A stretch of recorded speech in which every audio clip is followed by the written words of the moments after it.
After Sambering in Sao Paulo, it's time for mayhem in Mexico. The ABB FIA Formula E World Championship kicks in for the 10th time here in Mexico. Welcome to the Autodromo Hermanos Rodriguez for round 2, season 11. Mitch Evans is our championship leader, 25 points. Antonio Feliz da Costa on 18. Taylor Barnard has 15. Sam Bird on 12 has 10. It's 9 for NATO, 6 for De Vries, Buemi on 4, Verline 3, Ticktum on 2. In the team's championship, Neil McLaren have 27 points, they're 2 clear to Jaguar TCS Racing, who are 3 clear to Tag Heuer Porsche. Mahindra have 16, 9 for Nissan, 4 for Envision, it's 2 for Cooper Cairo, and then DS Penske only have 1. No points for Maserati, Lola or Andretti.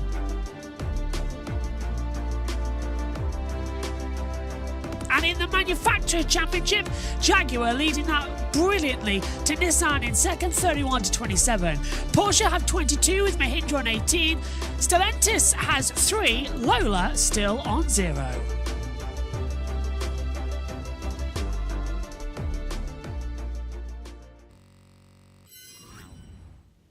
Hello everybody and welcome to season 11 of the ABB FIA Formula E World Championship. It's the 2025 Mexico City EPrix. We're around about 15 minutes away from the lights going out and all action going nuts at this amazing circuit. Alongside me, literally for the first time, is Jess Ball in person as well. We're here together covering the Autosport International event that you can see on JB Motorsports as well. We've got 2 live streams, already done one left, and a whole load of extras and a big, massive show that you can see just before the season starts as well. Ed Hunter joining us once more. He's a very, very busy man. Jess, first year we watched qualifying. Great weekend so far with the Porsches. Verline doing well. What do you think we're going to see here today?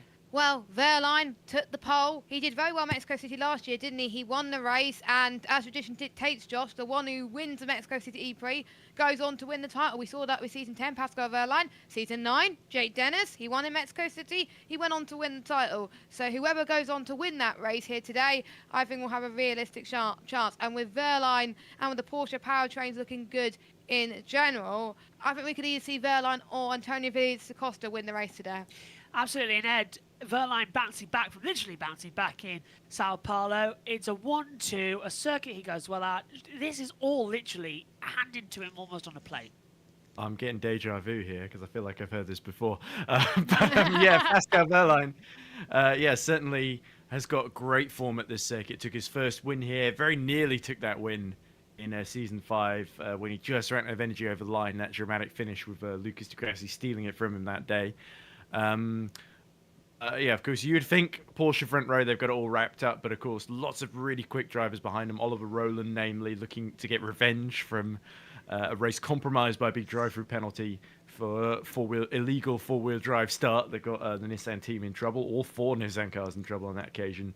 Mitch Evans, who won last time out, starting from 5th, and the 2 DS Penske's. The DS Penske's looking much improved from the previous season, of course. And yeah, some big surprises up and down the grid with the other Jaguar, Nick Cassidy, starting right near the back. But yeah, I think attack mode's going to be crucial today. And it's not quite the same circuit as Sao Paulo, so the characteristics are a bit different. There's not quite as many overtaking opportunities. Not that there can't be if you created with some very good driving and racecraft, but I have a feeling Porsche aren't just going to run away with this one. They've got to make sure they don't get outfoxed on the strategy, because what happened in Sao Paulo, a load of people went for attack mode early, got track position away from them, and that was how they lost control essentially near the end, which led to that big crash with Verline. Verline, I think, hoping not to physically bounce off the wall this time like he did last year, because that was a bit scary to watch. And hopefully we have a safe, a clean, exciting, and action-packed encounter here in Mexico this evening. 36 laps ahead of us. 80% of the race, by the way, is 28 laps. But just rain in the air. We had it a bit yesterday in practice 1, which was a surprise. It's been hovering, but only 15% right now. But looking at the clouds, it's sunshine at the moment, but it can change so quickly here. Turn 1, it's an absolute nightmare. We saw that in qualifying and we saw that in free practice 1 where we didn't even think it was going to rain. We were sat there in the commentary box and the drivers were complaining about rain, and it took us all by surprise. We saw a lot of people going off. So we were discussing on the Grid Network show earlier about the use of attack mode in the rain. Will they want to use it when the track is at its heaviest, or will they want to use it when it's damp? Because with the all-weather tyres, that's where it has the most grip, and they could gain so much kilowatts of power by using the attack mode. So I think turn 1's going to be the issue, but attack mode is just going to make it all more exciting with the four-wheel drive. Yeah, Ed, this four-wheel drive system, we saw complete game changer back in Sao Paulo. Here at Mexico, though, if it does start raining, the four-wheel drive becomes even more critical because it's better traction. So are drivers going to sort of try and save their attack modes later on by going conservative at the beginning, or are we going to see the opposite and they're going to get rid of it as per normal right at the start of the race? Well, I think, and we talked about this a little bit with John Verne in the pre-event press conference, where he sort of talked about how if you use it and there's suddenly a safety car or a red flag, then you basically don't. If you just went into it just before that was called, then you don't get the benefit of that particular attack mode. So you maybe have wasted like 6 or 8 minutes, basically, that you don't get back in the rest of the race. So there could be drivers that use it early on, like you say. I think we might also see a couple of people who keep their options open and hope for a late safety car that they can take advantage of and use immediately after.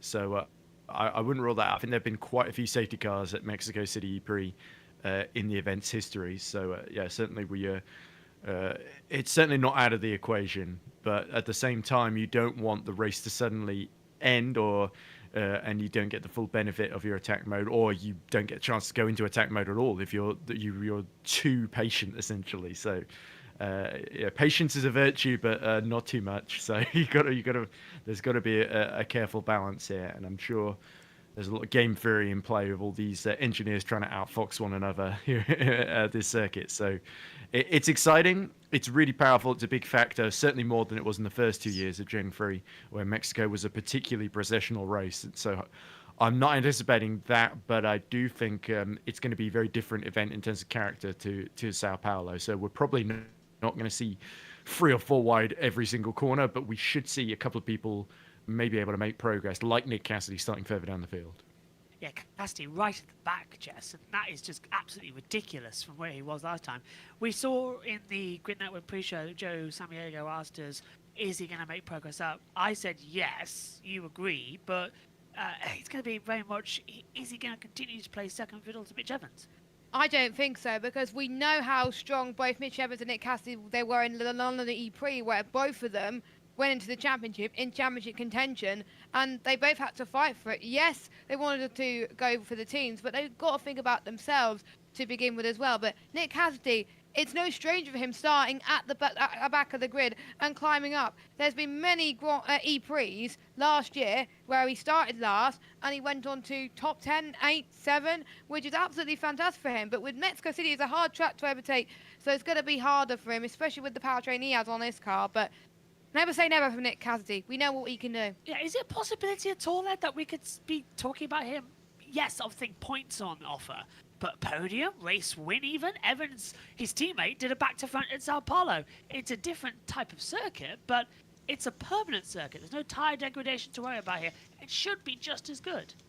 Well, we did see in qualifying a lot of drivers struggling to get the tyres into the sort of Goldilocks temperature window where they're not too hot and not too cold, essentially, and getting them to perform over one lap. In the race, it'll be interesting to see if that becomes a factor as well.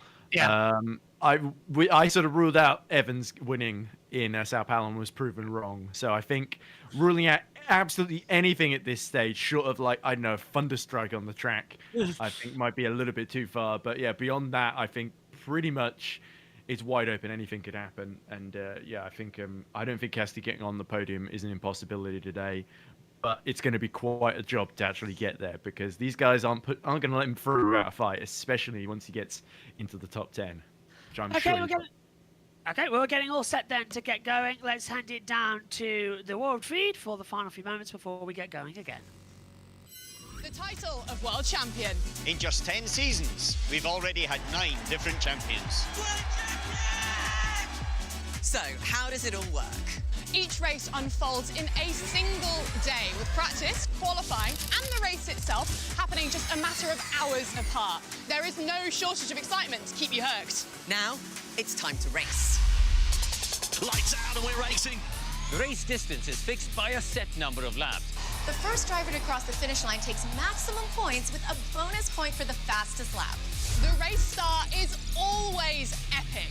The fastest accelerating single-seater race cars on the planet hurtling into turn 1, drama guaranteed.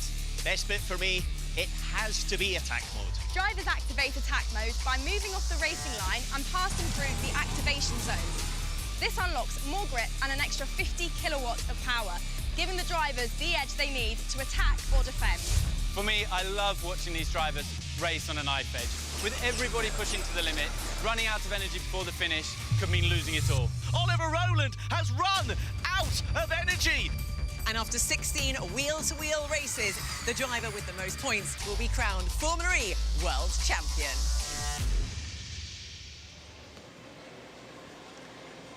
So, Billy Munger, this really... Before the lights go out, what is going through your mind as a driver? Put us in the cockpit. I think all the hard work is done in a lot of ways. Now it just comes up to the race. I think all the drivers have got a clear plan in their heads. They've spoken to their engineers off the back of qualifying. They all have an idea of what's going to happen. But we know Formula E. Something's going to change. The plans are going to go out the window. And I think the driver who adapts the quickest to everything that's going on out there will probably be the one that comes out on top. And Pascal Wehrlein at this point, you know, we're so early on in the championship title fight. He's kind of got nothing to lose, really. There isn't too much pressure on him. Obviously, it would be lovely to bring home a win. But what will his approach be at the moment? Where will his mindset be? He just wants points and big points. I mean, if he can take the win, he'll go for the win. But equally, if he has to settle today and finish for second, third, fourth, he needs to bag those points because all his points have come from getting pole positions. He'd like to get some points from an actual race itself. And if you were to become the strategy, chief of strategy, at what point do you think we're going to see the first driver take their first attack mode? I think with the two Porsches starting up as high as they are, I think we might see a little bit of, you know, teamwork coming into play in the early laps and maybe one of them using it earlier than is to be expected. I think for the others, it's down to timing. I mean, it's if you've got a gap from behind you, it's all depending on how close that pack is because it is going to be tight in that stadium section and that is going to make for some entertaining watching, I'm sure of that. Yeah, and right behind them, you've got Oliver Rowland, Jean-Eric Verne breathing down their neck, drivers with an incredible calibre of drivers. Well, if we look at the history here, it has been won from the front row the last 5 races. If that trend continues, it would be a win for Porsche, but anything can happen in Formula E. Join us as we go lights out in a few moments. And we are all set then, ready to go. As Megan has discussed before, and now the chat audience in the background back up with us. Hello.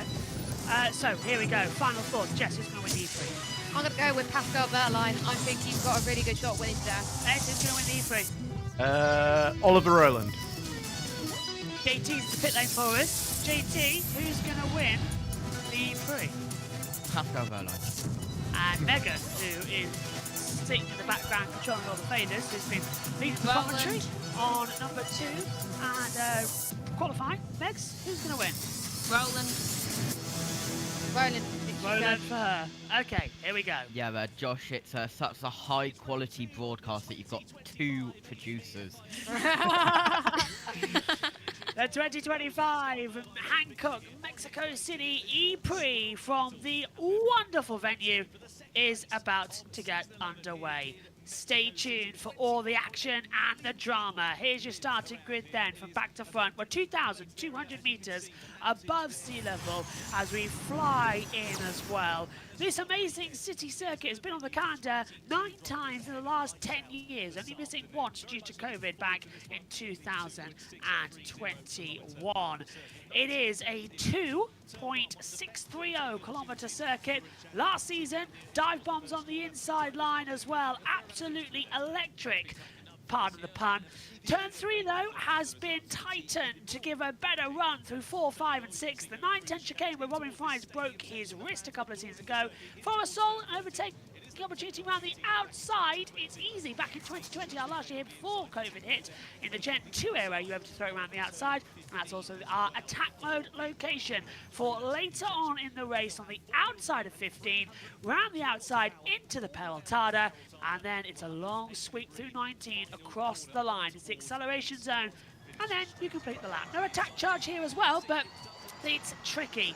Yesterday in free practice 1, just getting it a little bit wrong, you can slide out and almost hit the barrier. It's full throttle and hard braking stuff. I'm going to ask Megan to turn up the number 4 just a little bit higher so I can actually hear it in our headsets behind us. Thank you, Megan, to come in as we now take a look at the starting grid here. On row 11, Nick Cassidy starts in 22nd position. Sebastian Bromley lines up 21st. Robin Fiennes in 20th. Alongside him is Taylor Barnard in 19th. Qualified last, but gets better after Bromley and Cassidy got penalties. Nominato starts in 18th. Alongside him is Lucas deGrassi on row 9. Row 8, Jake Hughes in 16th with Dan Tickton in 15th. Row 7 sees 14th for Nick De Vries. Alongside him is Stoffel Van Dorn. De Vries, though, carrying a penalty. Moving on then to row 6, David Beckman's in 12th, Nico Muller alongside him in 11th. Row 5 sees Sam Mullard starting in 10th position on the weekend of his birthday, as Ed Hunter takes us through the grid as well in Lego form. Let's see what he can do from 10th. Sam looking to get back after what was a bad Mexico, in his opinion, in last season. Alongside him, Zane Maloney, who's actually looking forward to actually starting a race. Alongside him then is Eduardo Mortar. He's on the 4th row of the grid. In 8th, Jake Dennis starts in P7. Moving it forward then to row number 3, Gunther starts in 6th, with Evans starting in 5th position on the 3rd row of the grid. Watch out for Evans, our championship leader, and let's see what he can do. He started at the back and won in Sao Paulo. 5th should be an easy position for him. Ollie Rowland starts in 4th, with Jean-Luc Verne starting in 2nd place. Front row of the grid though, 110%. That is going to be Antonio Felix da Costa, and he is going to be alongside Pascal Wehrlein as he comes down in towards turn number 1. So this is going to be a very entertaining session. I'll just check that Omi's joined the back of the box to watch along. Ed Hunter's alongside in the cost box. Ed, what are we going to see down in towards the first corner? Well, give me a chance. No I think pretty sure Zane Maloney also started in Sao Paulo. You might be thinking in the first race. Yes, I am. Sorry. Yeah, I think Porsche should just build a wall at the first corner that should stop anyone dive bombing from behind, unless Roland makes a really, really good getaway. We saw the Nissan getting in trouble for their four-wheel drive start last time out. Let's see how this plays out now. I think DS Penske is quite close together. They could be a big factor here too if they work together effectively. We see them try to do it in the past in places like Monaco. Let's see how it works here. And don't forget about Nick Cassidy trudging his way through the pack from the very rear. Jess is going to be lightning down to turn 1. You're worried about this? I am a bit worried actually. We've seen quite a few people go off as well with the moment they get off the start with the four-wheel drive. It's going to be very interesting as well. I'm really been impressed with Maloney this weekend. He's surprised me, and I can see him being a dark horse, especially with his second weekend ever in Formula E. But I'll hand it over to you for the start, JB. Wehrlein on the right-hand side. The left-hand side goes to Da Costa. It's bright sunshine at the moment here in Mexico City. Let's see what we're going to have as we get ready. It's 1, it's 2, 3, 4, 5 lights. Lights out, race on in Mexico City. It's a good start for Wehrlein, good start for Da Costa. We're going to go equal down towards the first corner. Look, it's coming around the outside though already. The Cooper's not going to give up. Jeb's going to go there as well. The inside line is going to have Roland, Jadir, Cattle with. Everyone's through safely through turn 1. Wehrlein leads. Da Costa, Jeb, Roland, Evans, green flag, Gunther's up to 7th. Here's the crunch point at turn 3. Yes, they're through safely, Ed. Yeah, it looked a little bit like Evans was pushed onto the grass slightly at turn 1, but as I predicted, the Porsche is controlling things at the front. Roland under attack from Dennis, and now Gunther is trying to dive underneath both of them, so they've all cleared Mitch Evans. This has not gone to plan for Jaguar. Gunther's a sitting duck, Jess. Yeah, Gunther has been absolutely swamped by a Jaguar and also one of the that was Evans actually as well. As we're seeing Roland really increasing up on his pace of 30.6. in the middle sector, Josh. Yeah, so it's Verline leading to Costa, then Vern, Roland, Dennis, Gunther, Evans, Muller. So Evans dropped 2 places from where he started. She said got swamped everywhere. Gunther as well started 6th, is 6th, but did gain up 3 places. He's lost out at the start there as well as they come through the Forest Sol, back through the back of the Pelotard. He can't take a tap there just yet, and there's a contact at the back, I believe. Yeah, Dan Tickton's been sent to the back end. Yeah, just behind Robin Frines. So yeah, Tickton having a horrible first lap. Maloney has fallen to 15th. Very good start for Muller though. He's gotten up to 8th in the second of the Andretti. So yeah, the Porsche powertrain showing its superiority is Roland up the inside of Jeb at turn 1. Forced him out. Yeah, Jeff getting forced back again there, Jess, as well. So that's put Roland back up, but it's not going to be over just yet. They're starting to have a little look through, and just, I think, at the moment, saving energy. Yeah, they're just finding their feet a little bit. This is the first few laps of the race. They don't want to push too hard, too quickly, otherwise they are going to run out of energy, as we saw with Oliver Roland in Mazzano last year. He pushed too much too quickly, and that's where he lost all that energy, and he pretty much got Gray down the field as well. Yeah, it was disappointing from both Maloney and Maloney to go his way forward. Degrassi, I think, started near the back, and he's gone his way up to 16th, so that is pretty good as well. But we're riding on board Jake Dennis, won here a few seasons ago. Could this be his time to shine, to get on the podium? Only 38.5 kilowatts of energy you get to use in this race, so they're going to have to regen at a percent of 0.93 a lap. Plus then what you also get on the regen power, so it's about 1.5 per lap. We're thinking for energy conversion here as we start the 3rd lap already. We're not going to see that data chart just yet. DaCosta's getting very close to the back of Verline. He's already starting to feel like he's pulling the back. Look, the no-go moment as well, race push from the start. So there's no go. It's go all flat out throughout to the end of the race. That's very unusual in a Formula E race, especially when there's no attack charge coming in. Yeah, I think that's going to be really crucial as well when they choose their attack mode. Most people haven't got it yet. We're just seeing Tickton Josh go into this. Yeah, it looks like he's out of the race then, Ed, and that's going to be worse for Dan Tickton as well. And that brand new livery Cooper Cairo squad. As here's a replay of how it happened. Right, so going into the Forest Sol, and Tickton is trying to look at the outside of one of the Mahindras. No, he gets tapped by... No, it was Maserati that tapped him. I think it might have been Van Maloney. Dorn. Van Dorn. Yeah, Van Dorn sort of positioned himself up the... Yeah, because it was from the back, and Van Dorn was at the outside there. So, yeah, nothing Tickton could have really done. That new livery seems to have given a lot of bad luck. It also doesn't look anywhere near as good as the old one. Just a bit messy with brown and yellow. I was joking in free practice that the side pod, top of the side pod looks like excrement with some bits of sweet corn in because of the pattern livery. Anyway, there's Taylor Barnard. Yeah, Barnard's taken the 4, so he's going for the 2 mode of activation, which is 4 and 4. Look at how close to Costa's getting to the line.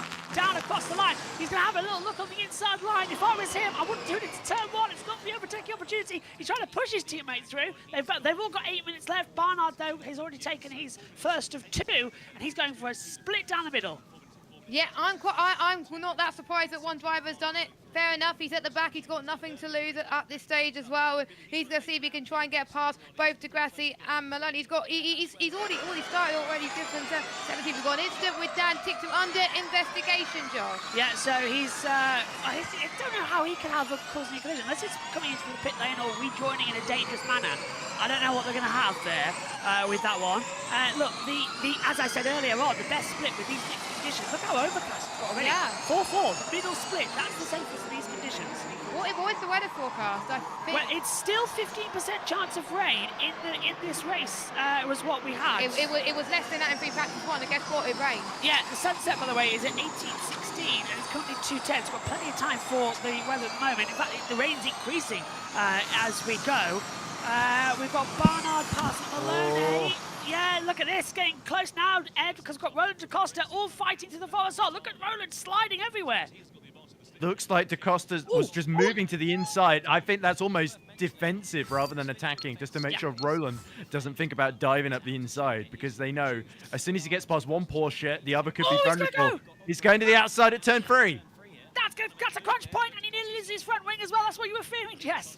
Yeah, that was so tight. I was a bit worried that they were going to go get so caught up in the chicane, but Rowan is doing a great job just to keep his car in the right place. Da Costa is actually defending for his life, and it just shows how powerful these Porsche powertrains are this weekend. Verlaine and Da Costa are doing a great job so far. They're going to be pushing harder and faster in this E-Prix than we've ever seen. Of course, Barnard's got four-wheel drive, 350 kilowatts of power to play with. Let's not forget about that.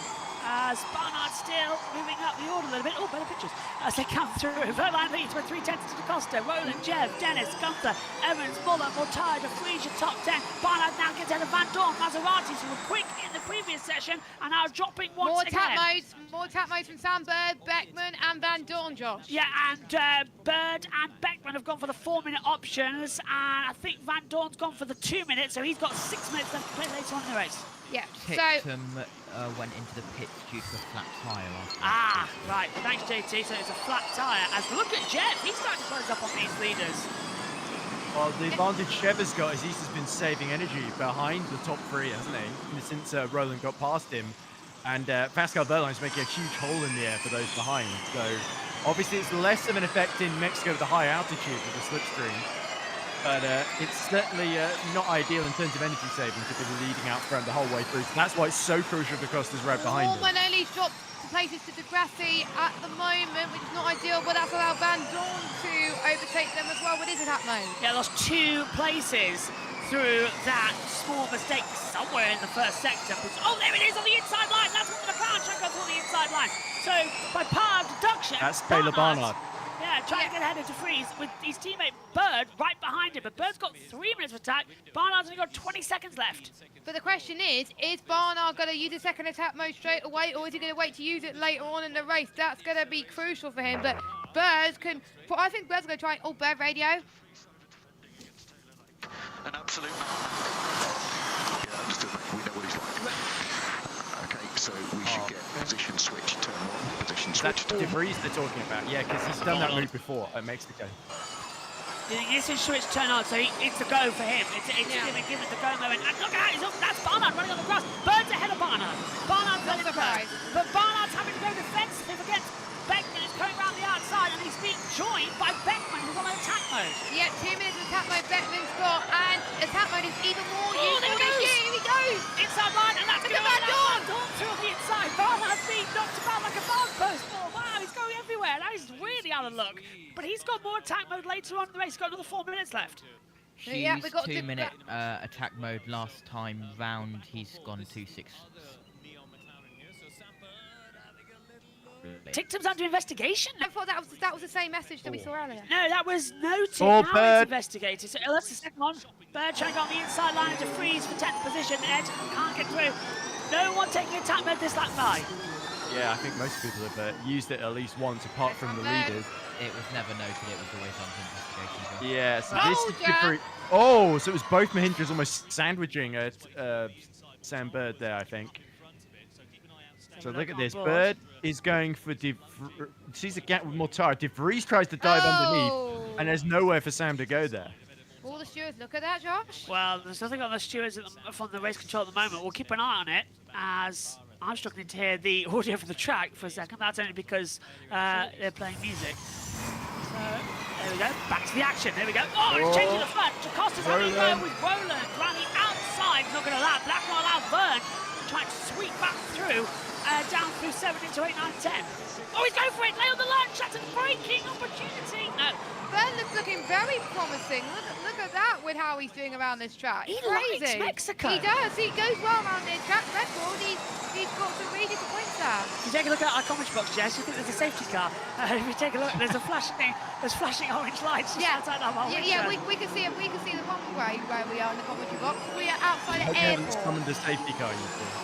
Yeah, well, I can actually see the airport, as Jess says, lit up, so definitely no die-hard 2 situation going on. Bird's down to 9th, Beckman's gone up to 3's down to 13th. He's taken 4 minutes of attack mode. Bird and Beckman went out as we start lap 9. Oh, this is an energetic pace, as now we see Verlaine. I think Porsche are just playing with us here. They're not going to run each other out, not going to let each other out. They're not going to take each other out, because otherwise there's going to be a big debrief.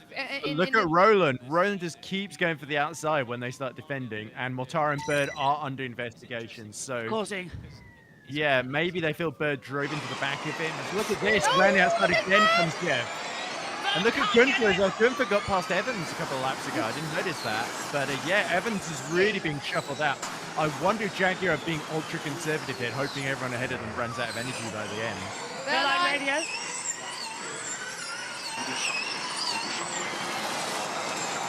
You'll be fine? Yeah, it's like you'll be fine. I guess they don't want him worrying about DaCosta going on the attack. Because DaCosta's not going to do anything to harm Well, his teammate. they're probably going to try and synchronize it when there's a gap for them to come into. Roland's got Jeff! No, we don't want the crowd! We want the Roland was already ahead of Jeff. Don't worry. Yeah, sorry, yeah. Good. I looked at the timing tower, I was like, oh, he's still dead. Mortara's been down pit lane. He's now chopped back to 21st position. Ticks back to Mortara, as you can see in the driver truck hopefully alongside our coverage here. He's down at the Forest Soul, as everyone else is at turn 1. Oh, and there's the moves further back as well. There's Van Dorn and De Vries. And I think De Vries got ahead of him there, if I'm not very he's got his attack mode, Josh, so he's got all that extra power that helped him there. 350 kilowatts and 4-wheel drive. There's the replay I from love 3. it. And now Verline almost giving the door open to DaCosta. And here we come the train. 1, 2, 3, 4, 5, 6, 7. Everyone down to the, what, Bird? It's just insane. I think most people are getting places at the start. We said even on the grid network show, nah, it's going to be hard to overtake. Well, this race has just proven that you can overtake. Top 5 has stayed about the same though, so there's been a bit of a stalemate up front before it kicks off. Oh, De Vries, past Beckman. So they've swapped back again. So De Vries now. No, I think that's De Vries just gaining another place, isn't it? Because Beckman was the next one to attack. And there we see an attack mode coming through from Muller. He's taken, half? 4 minutes. 4 minutes, yeah. And he's come out right behind De Vries as well, so that's not ideal for him. No one's taken the third option, which is the 6 minute, the real and push on attack one. Fast lap goes to Barnard, 1:14, 1:57 as we come through the Forest Soul. Lap 11 of 36 here at Mexico City. And is anybody going to have a little bit of a snap moment into turn 1? Get your claws out. I thought the car might have a look over there, but no luck. No, I think there's still some drivers, Josh, that haven't used it. Crucially, the 2 Porsches have not used their attack mode either. Neither has Roland. So I assume they're going to wait a little bit later on in the race. But let's just hope there's no safety car. Point out that we just saw Tictum go through. It was around the outside. Muller having a little look at De Vries. It was an opportunistic move going through.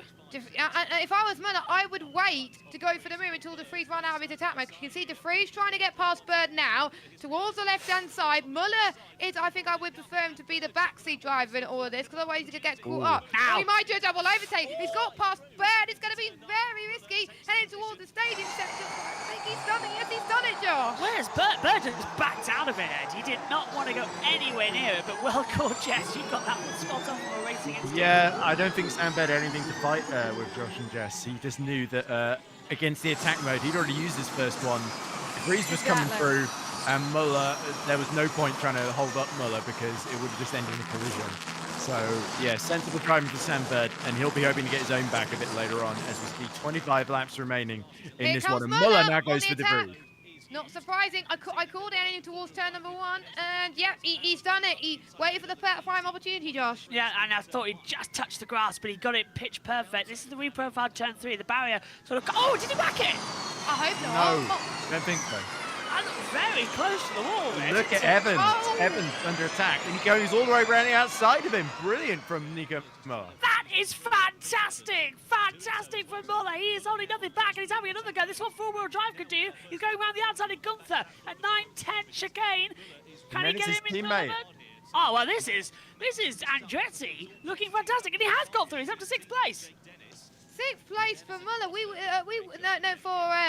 The Andrettis, we wouldn't have called them doing well in this race, right? We were all thinking Porsche. Muller started 11th on the 6th. They've got a Porsche in the back of that car.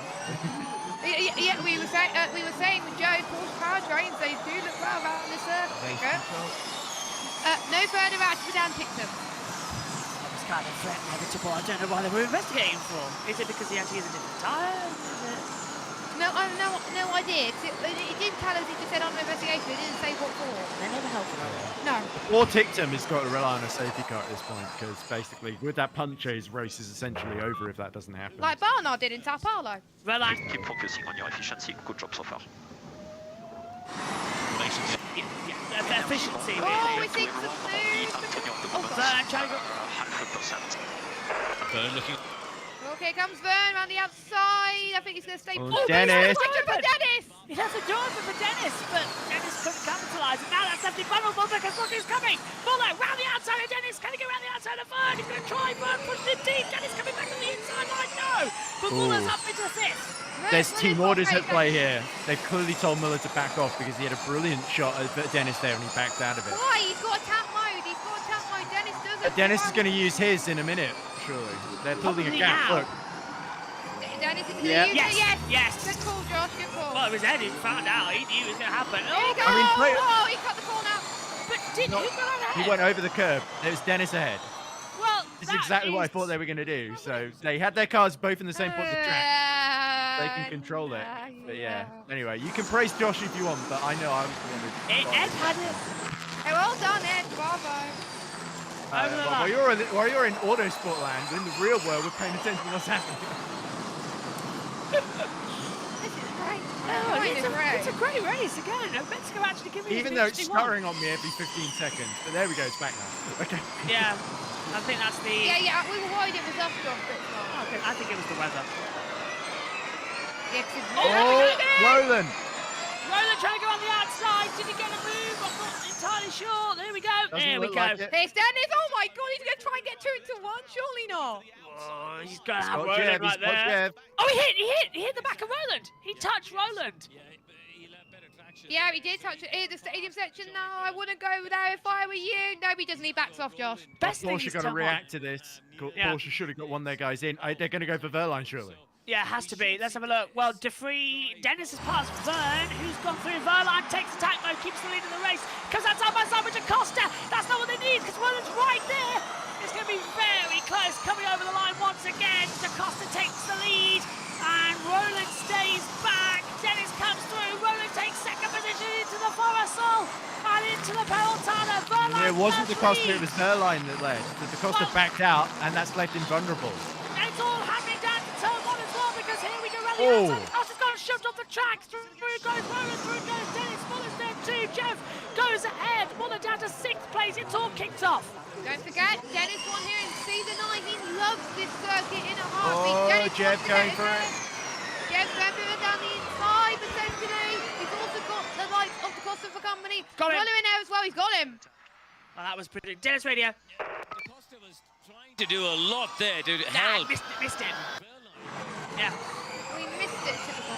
Yeah, so DaCosta's going to be annoyed at that's a legacy of him being beaten by Verline in qualifying. Jeff goes through. Already. Whoa!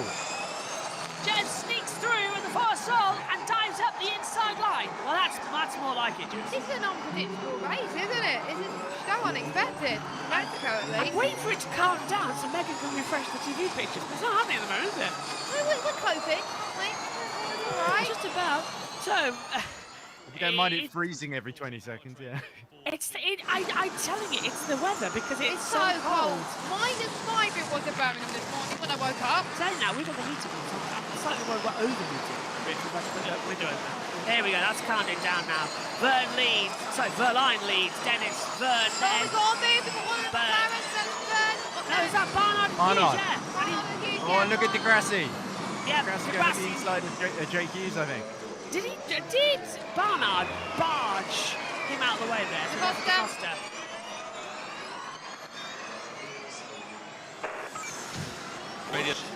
Nothing. Are you paying attention, Megan?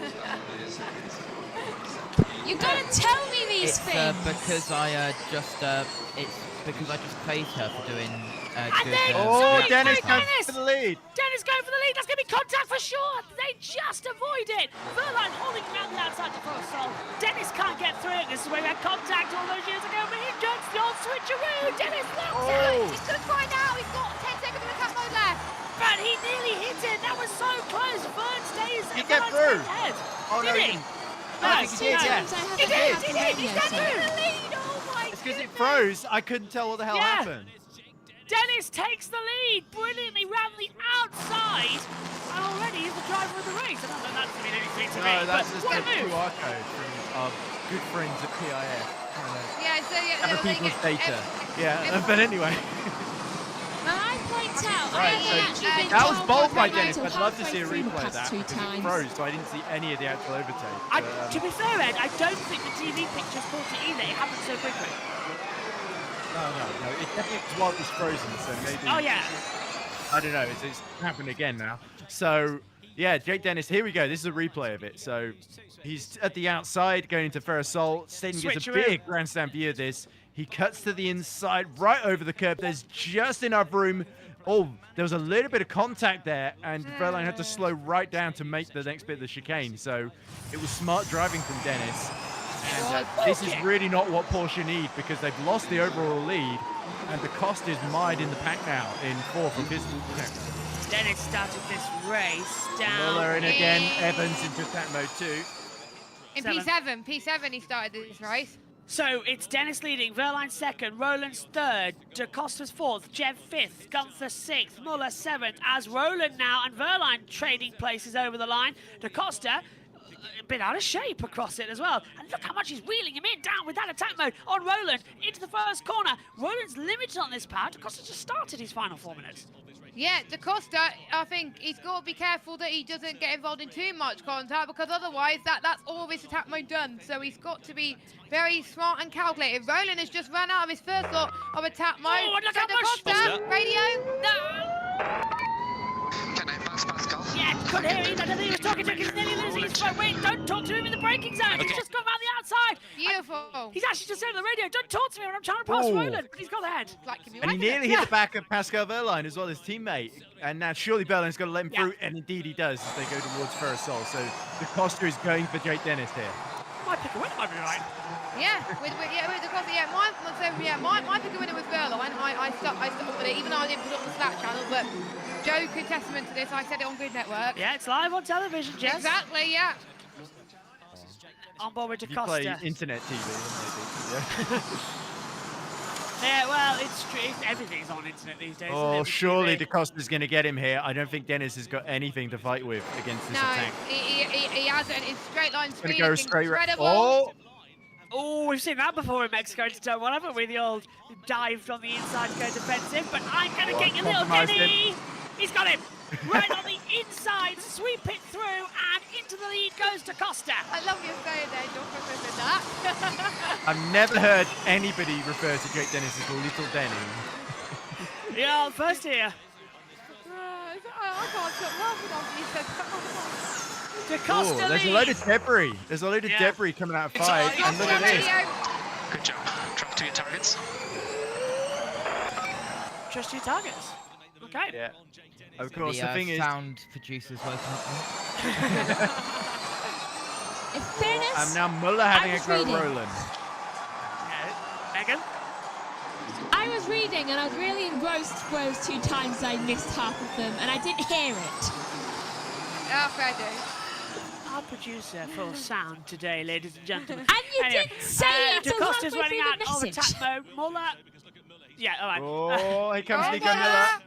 Nah, it's not going to work off. Roland can easily cut that. It's going to be down into turn 1 if anything. But he's got so much drag out the last corner. Oh!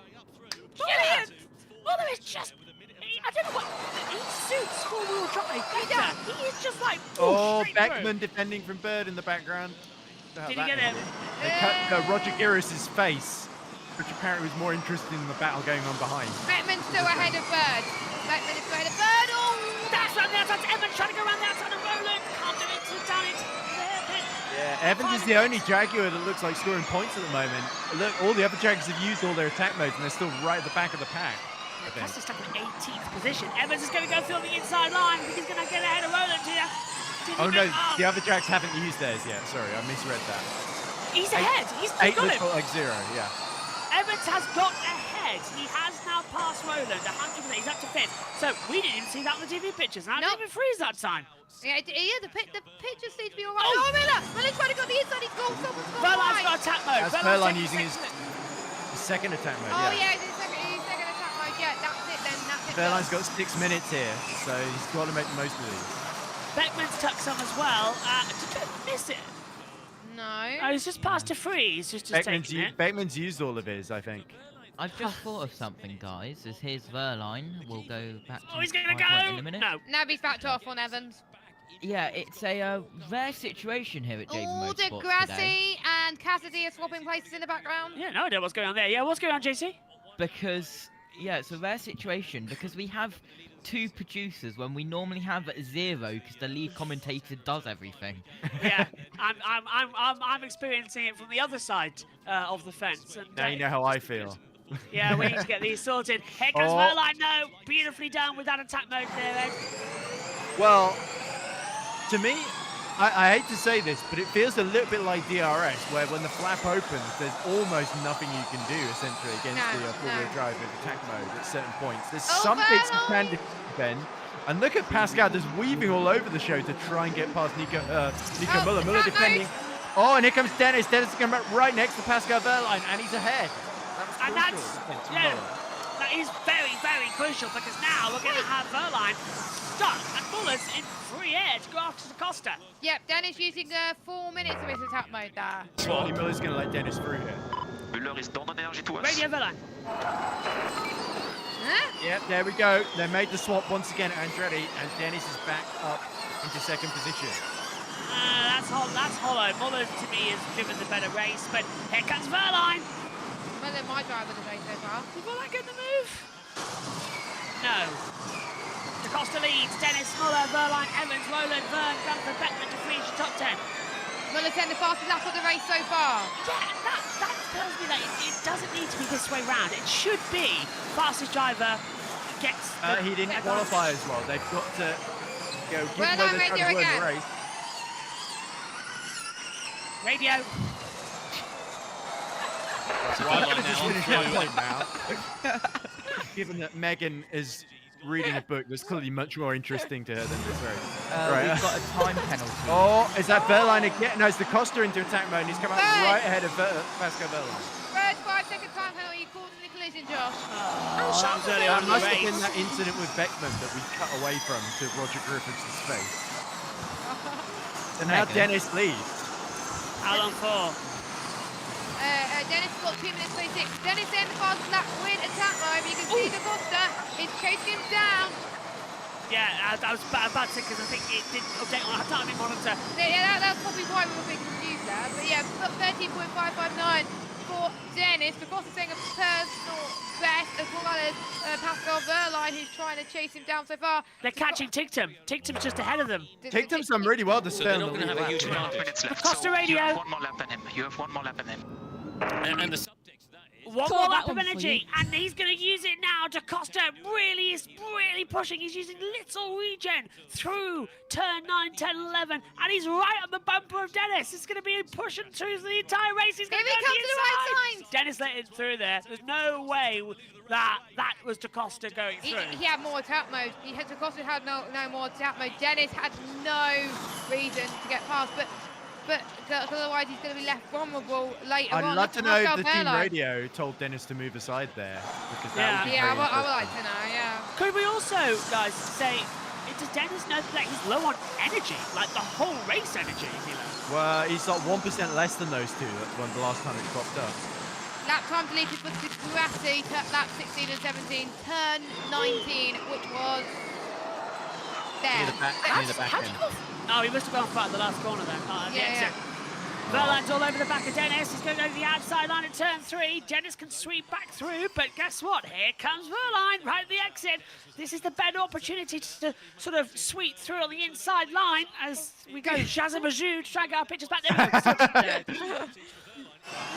Wave those magic hands. Oh, here he comes. That was late. That was beautiful. That's completely caught everybody surprised. Verline's up to second. Dennis didn't know if he was coming or going there. He's now Mrs. Dennis Fire.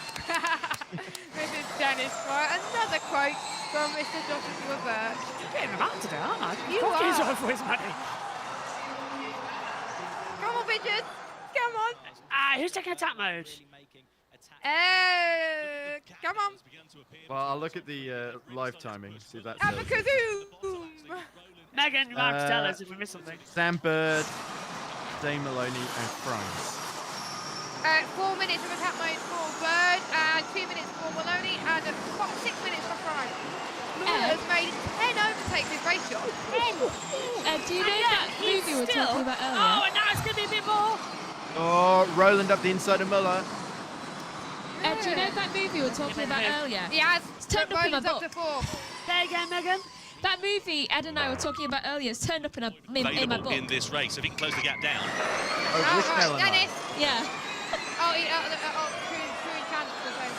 Yeah, for once it wasn't us. To come through. So, DaCosta's got, what, 37 seconds left. Verline's got 5. So, I think it's safe to say that DaCosta might just have this one in the bag for his first win of the season. You never know. The gap's around 3/10 of a second to DaCosta and Verline. We're losing time a little bit. It's sort of ebbing and flowing a little bit more as well. Megan for the... We can't see anything. Oi. There we go. An animal. Megan's saying, oi, got it to work. Yeah. That's got And here's Verline's radio. Copy. So we are 0.2 up on Antonio. 0.2 up on Antonio. Stay the efficient with you behind him. So he's 2 tenths faster, apparently. Yeah. Oh, that's true. Look at the best lap time. Yeah. No, that's not last, is it? And energy, there you go. Yeah, and on energy as well. So you were right, Jess. It's not over yet, is it?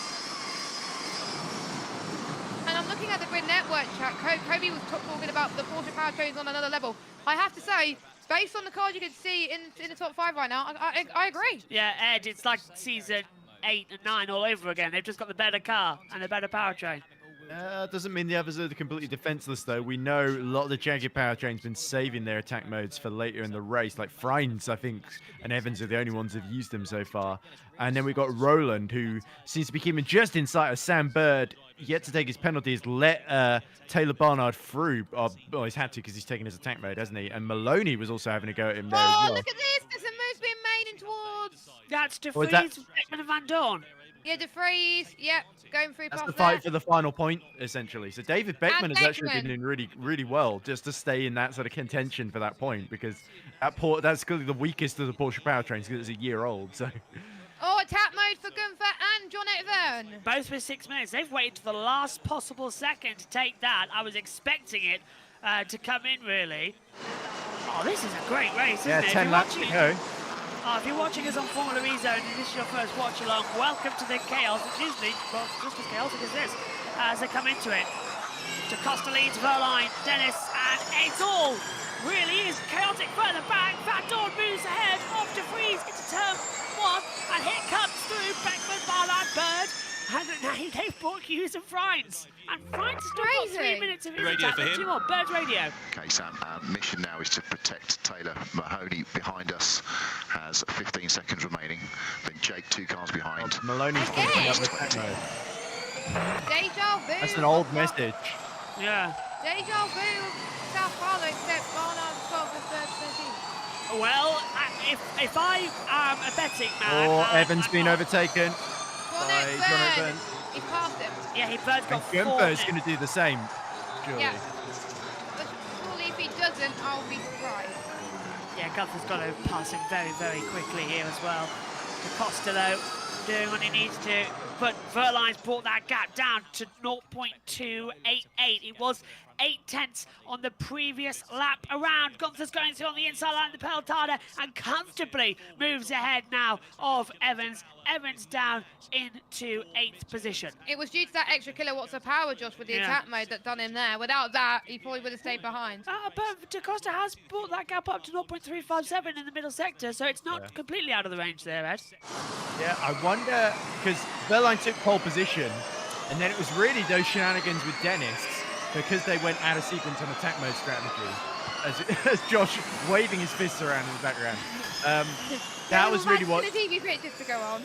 DaCosta's taken the lead because Verline was having to cover Dennis, essentially, to cut a long story short. So I wonder, is Pascal going to go on the radio and say, Antonio needs to move over for me? But Antonio can say, I'm ahead in the championship, so I'm going to hold on to win. Yeah. And he'd be quite justifiably right in doing so. So I could 12. see, this is the reigning champion versus the season 6 champion here. As, We've got contact at turn 12. Yellow flag.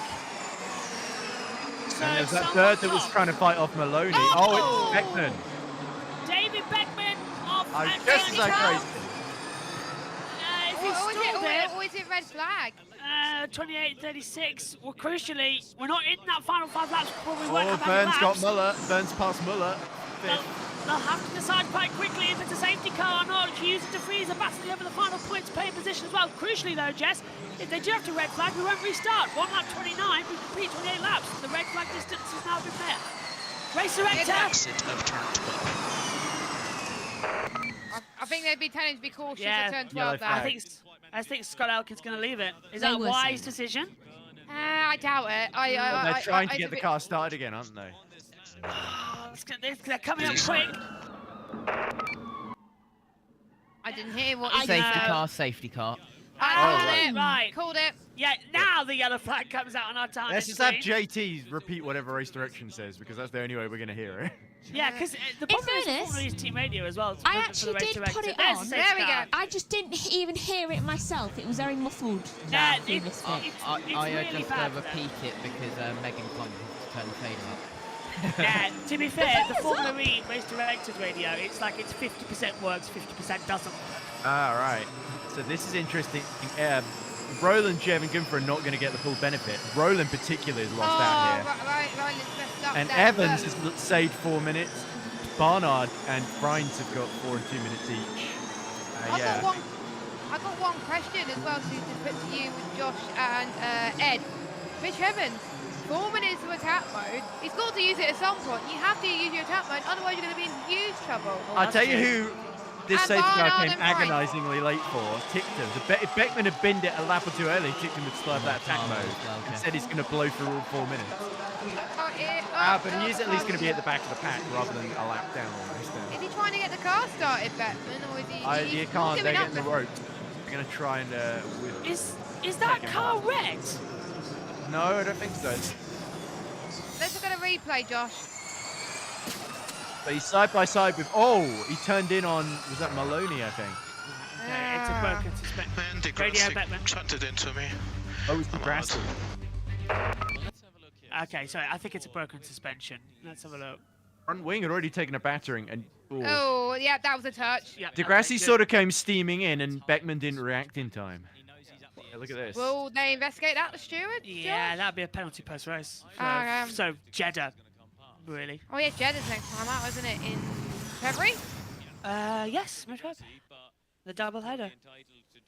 There's Alex Hull, the team principal at Cupicardo. We thought we were going to get away with no safety car, and bang, we got one just as we get about to win. Yeah, but what a barnstorm finish we're lined up for. Yeah, exactly. Oh, this is great. It's certainly brought. Oh! Degrassi cannot take all of his attack mode. Oh, Right. there's not enough time for him to take both of them because he hadn't used any, had he? Does that mean he gets disqualified? Yeah. Oh, you have well, he gets a penalty certainly post-race, if not for taking David Beckman out of the race. Then yeah. Yeah, that's why he's red. That 8 minutes he can't use it. If it's blue, it means you can use it. That is true, yeah, so he can't use it. So that is Lucas Degrassi effectively a black flag waiting to happen. Will he just go into the pits now? Well, he's only got himself to blame. The classification was broken, and it's gone to the start grid. Our race control messages just have disappeared. So something was under investigation, but I didn't see Red line radio, safety car's in. And we hold position for now. Hold position for now. So DaCosta's going to win the race. Yeah, but then You're he gonna has get to a increase the winner, pace. How You're is it gonna beat possible me. that Dennis is following with 2% less energy? Copy. Stay calm. Stay calm. Team orders at the Is Pascal second going to race. play the team? Is Pascal going to play the team game here? No, he's not. No, he's Costa gonna has done fight it. for it. Costa's done it for him on occasion. Here we go, coming to the green flag. DaCosta, Verline, Dennis, Roland. We've got about 5 laps to go. Oh, Roland's still got some attack mode left in this. Oh, it has not gone that bad. We go racing again. Now, Roland's going to have a great run on DeFries, and he's going to have to capitalise. Verline's been told, trying to drop back, Muller's drop back, Gunther goes through, 3 wide to 1. And Roland goes through, easily to 3rd. And now Verline's going to be really feeling the pressure. DaCosta leads. Yeah, it definitely felt like Scott Elkins wanted to get the race done underway as soon as possible. And look, Roland, trying to go up the inside of Pascal Verline, and this is why Verline didn't want to stay in formation. And Roland's through into 2nd place. He's got 48 seconds left. He's got to get to Costa now. Look at the field, it's changing every second. We've got contact down the hairpin. Roland's going to try and get past. Oh! He's hit DaCosta. He's hit the back of DaCosta. He's running at the back, and he's going for it. DaCosta's going to punch it. He swerved into the inside line. Roland takes the lead. Roland leads in Mexico. And look at what it means to Nissan. A dive through on the inside of safety car restart. Safety car. I knew there was a crash. Safety car, and out of the race goes the championship leader. Mitch Evans is off at the exit of turn 11. The championship leader's out of the race, and the safety car's out again. Wait, can we see who is still yet to pick their attack mode? Because they're going to be in huge trouble. Degrassi. Well, Degrassi hasn't used any, so. No, not Degrassi, but I'm sure some people have not used all their attack modes And yet. there's Evans. He's got broken suspension. From hero to zero, Josh. That's just after the chicane, isn't it? Yes. Back to front, but Roland leads on lap 32. Well, that was the most gratuitous sort of set of circumstances for Roland you can think of, because the pack closed up and he still had a minute left of attack mode. But you can tell if the safety car had gone one lap longer, he would not have been able to do that. So No, he wouldn't. yeah, and this is going to add a few extra laps at the end though, so this could get very, very I forgot about that. It could only be one. Yeah, but of course, it'd be too late for Degrassi to use any of his attack mode though. Yeah, it will be far too late. Right, let's run through the order while we've got it. And the safety car for now. Roland leads to Costa, Verline, Dennis, Vern, Gunther, Van Dorn, De Vries, Muller, and Hughes. That's your top 10 and your points Muller paying lost position. a lot of places at that restart. Really bad from him, and that hurts my heart a little bit there. So then it's Barnard, Frines, Maloney, Cassidy, up to 14th. Nato, Boemi, Ticktum, Bird with a penalty, Degrassi, black flagged effectively, Mortara, and out of the race, Evans and Beckman. Problem for Cassidy, he's not been able to make that much ground that quickly. It's been glacial progress from the back of the grid. He's just had too much cars that are too difficult to pass, essentially. Safety car and medical car out. And look, Ticktum's gone from being almost a lap down to up to 17th, so good on him not to give up. Ooh. Hey, go on, Ticktum. And he just set the fastest lap of the race as well. 1:13, 1:55, and the safety car is again in this lap. Mexico is providing the drama. And with Mitch Evans out of the race, it is crucially the grid ranking leader is gone. The championship just suddenly goes back together again, doesn't it? Going into Jeddah for the double here header. we go. Let's go racing for the final few laps, Josh. Oh, it's just like last time out in Sao Paulo. Green flag. We're racing again in Mexico. This time, Roland's comfortably ahead, but that Porsche powertrain is so much faster. It should have the gumption. Look at Verline under attack from Dennis as well. Dennis thinking about it, and I think it's Verline now just playing second gunner. I'm getting excited now because the guy I predicted to win is looking good at the moment with, guess what, maybe 5 more laps to go or so. We're looking at the energy. The Costa Verline's got 15%. Dennis and Roland have got 14, yeah. But we're going to see Barnard, Frines, Cassidy, Nato, Boemi, and Mortar all take the attack And this we lap. got the added laps as well, so they got more time. Luckily, Yeah, Barnard and Frines could be very interesting to watch here.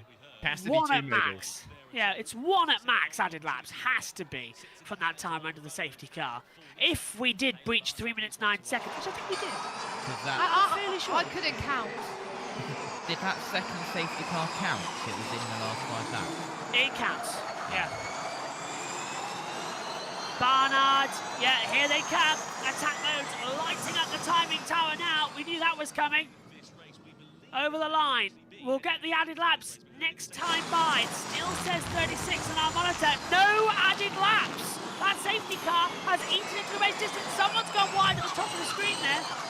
Yeah, I didn't see who that was. Is that going to be a nightmare? That's going to be a nightmare when people haven't used all their attack mode. Yeah, because they're not going to have a chance. They were banking on those extra laps. Should bang on there. Fine should be fine. So it has Mortar and Degrassi will be probably a bit tight. H. Evans walked back. We didn't even see what happened to Evans. I hope there's a replay or something. Yeah, Roland, if it's only another 2 laps, here we go, then Roland should be good. Okay, It's let's just like magic. Possibly. Stopped on the exit. It was. Oh, they take head damage. Idiot. You lose drive? Oh no.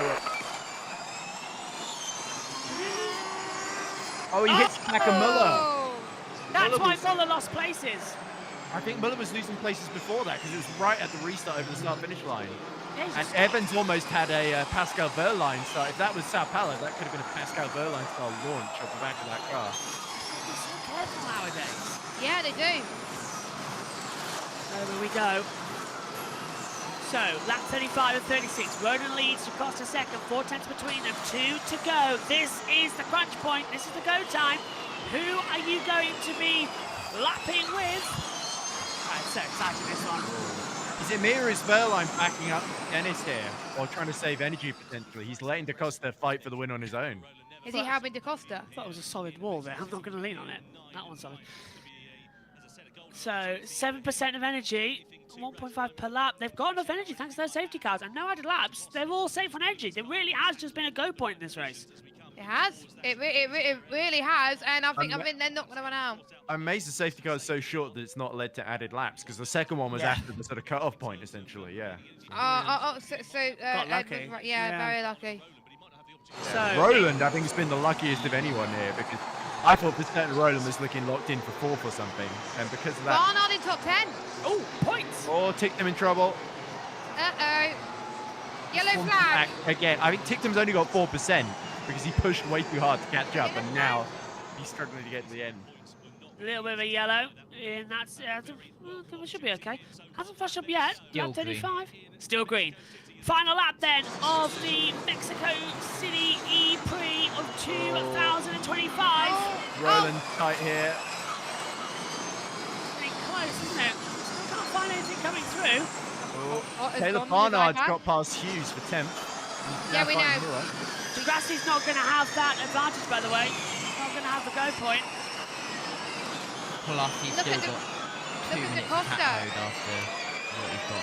Look at Da Costa, he's really catching up on Roland. Da Costa really wants to get this race victory. Wehrlein is sort of giving up the ghost, and he's going to try and make sure that Dennis does not get past. Everyone else will get energy right until the end of this race. I want to see how Barnard is close to run a bit. The final lap is getting very close. I'll drop over to you. Here we go into the final few corners. Boris past Cassidy. Look how close Da Costa's getting as well. He's just luring him in. He's got more energy. 4% for Da Costa, 2% for Roland. So it's going to be all out to the line into the Pelotada. It's going to be Roland or Da Costa. On the last corner, Da Costa's got no drive. Oliver Roland exits the last corner and wins the Mexico City E-Prix. Yeah. Oh, look at Dennis. Dennis has almost got it. Oh. He ran out of time. Dennis 4th. I almost picked Roland as well. I almost picked him to pick a winner, but I didn't. The king of usable energy strikes back. Oliver Roland puts it exactly where he needs to in a great race in Mexico and wins round 2 of season 11. And no points for a Jaguar-powered car. Well, let's hear from him. That makes up for it.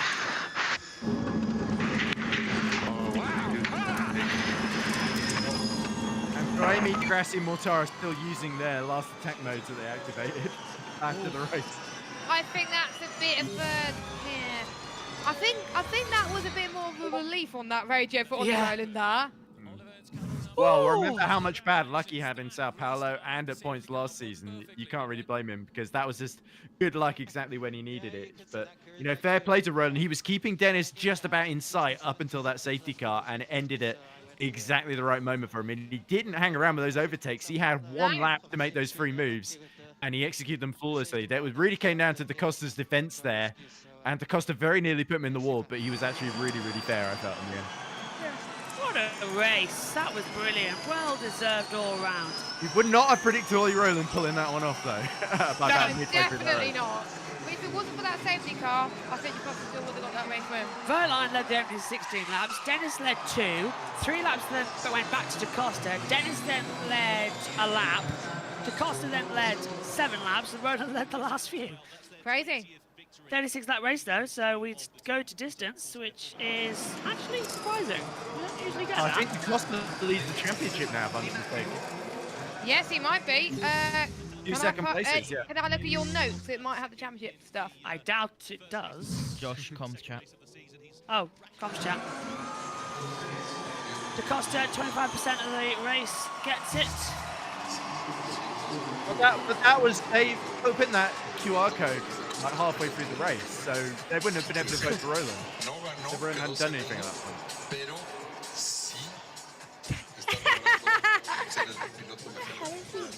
I have no idea. That's not. Oh, yes. Del Boy is watching. Oh, radio. Radio, Megs. Considering how my balance was, but we got the job done. Well done, bud. Well done. But this one's for you, Asia. Yeah, for this one's for you, mate. I went to JessCam to figure out what was so funny, but I didn't find any. Yeah, Comms chat. Comms chat the dog. Ah, the dog. I think I called it a cat earlier. Oh no, I called it an animal. So right, so we have JT, Megan, and our third producer, JT's dog. Yeah, and my cat was on my keyboard at the start of the broadcast. So there was 4. Technically 5 with JB calling in the shots for the Twitch start. Oh, it's boiling today, isn't it? Boiling inside. Yeah. Outside is freezing. Oliver Rowland wins the EPrix. Let's give you the full results. Rowland wins, Da Costa second, Verline third, Dennis fourth, Jeff fifth, Gunther sixth, Van Dorn seventh, De Vries eighth, Muller ninth, Barnard 10th. Crucial points there for Mahindra. Then we get through Hughes 11th, Friends 12th, Boemi 13th, Cassidy 14th, Nato 15th, Degrassi 16th, Mortara 17th, Maloney 18th, Tickton 19th, Bird 20th.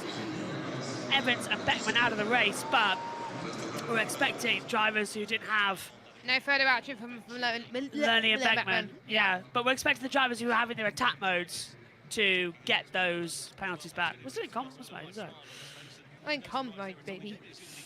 So and we're actually going to head down to the podium ceremony shortly as well. So get ready. That's good. They are all cars on there. That looks beautiful. That's actually the cars. No, like actually not in the pit lane. Oh yeah, I get what you mean now. I thought yeah. Look at the turnout. That's pretty good. They used to do that for Formula E. They don't. They never do it for Formula E. They do it for they interview for qualifying. They're on the opposite side though. The opposite side of the podium. That's as F1. We'll have the interviews with Alexa Rendell soon. There's a plane just outside our commentary box window. That's with that flashing red. In the taxi, I'm guessing. Yeah, that's quite weird to see. Pull up. Is that John McClane? Yippee-ki-yay, Mr. Falcon. Boeing 737 Max, which is How do you know? He's got the tracker on. It's just come from Poland. Ah, right. So it's actually taxiing in. Because he has a team of mercenaries aboard the plane. Buzz Airlines. Can you see the private jet one there as well? Yeah, I see the private jet one as well.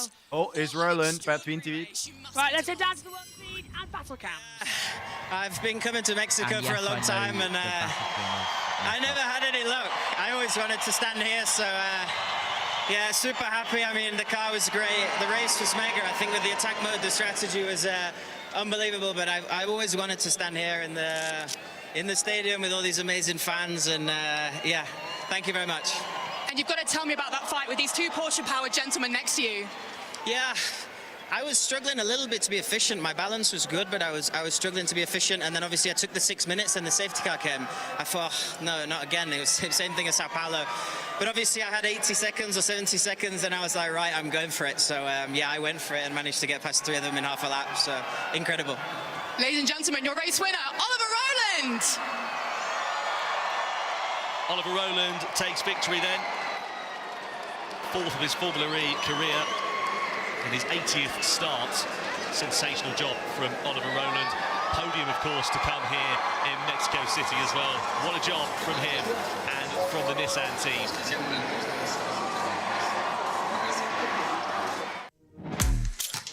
Oh, 13-2 gone. There we go. Just let's get heads on because we weren't expecting that to happen. And quick when it comes to ads. Yeah, that was surprisingly fast. We weren't standing. What was it you said earlier? I'm quick when I want to be, or Yeah. something like that. Yeah, lucky I was paying attention. I was about to do team view Yeah, instead of press conference up. Yeah. Luckily, our so-called sound producer was paying attention as well. Can I just say? So Megan wasn't paying attention earlier on, but now we weren't. So that's all even now. Can I just say as well? I didn't start this book before. Like as soon as we started doing all this, I started reading a book. I'm on page 55, so at least I'm doing something. Woo! We were on here for about an hour, so that's a page a minute. That's not too bad. That's really good. What's the book about, Megan? It's ghosts. I thought it was. It's like behind the scenes of Megan, stand up. what? Instant between Melanie and Beckman, no further action. That. Yeah, we said that earlier. Interesting. That's my book. Yeah. It's There a you good go. show. I highly recommend Right, it. back to you guys. I take it JT put her on the award feed. See. Yes, yes, I did. Right, it's weird when I'm not in control. Yeah. It's weird when you are in control. So, you know, no doing Wow. He's only saying that because he can see me this time, and he doesn't usually get to see me. Yeah, it is weird. It's on. For those of you that are watching on Formula E or JB Motorsports, we're not on JB's Discord account. We're on mine. Yeah, Megan's on mine actually. Yeah, Megan's Very on. kind of you to on lend it out. Megan's on yours, and we're sharing it. And the camera is my camera on my Discord account. Yeah, and we're in a Basically, hotel room it's, in Birmingham. Been weird because I've had to ping Jess's account to get hold of Josh, and I've had to ping Josh's account to get hold of Megan. Hey, I actually have my phone with me, so you can just ping my phone. I thought she was going to say I have her phone with me. I was like, what? I certainly don't. I would have punted you down if you had accidentally taken my I phone. have a bank card. I'd have a bank No, card. you don't. I was gonna say that would be a bit worrying. I have a account You don't have details, it. number. Josh, I don't. you don't have my bank card. Josh is winding Megan up. But Mum does. Anyway, what time's the press conference? I will damn check it. now for you, JT. Press conference is just after the podium. Let's head to the world feed and Billy Munger. Ka-choom. So Josh can fix stuff. Yes. Bold and brave as well. Typical Oliver Rowland driving. It was great to watch. I think Oliver Rowland owes the marshals a beer for being so quick at getting does. David Beckman's car off the track. Alan Mundish, we're just talking about the moment that Ollie Rowland just seized the moment there in those 90 seconds, or even less, about a minute left of attack mode. My voice is gone from shouting at it. I couldn't believe it. He had such a little time to be able to get it done, but he got it done. So now we're going to go to an interview with Antonio Felix da Costa.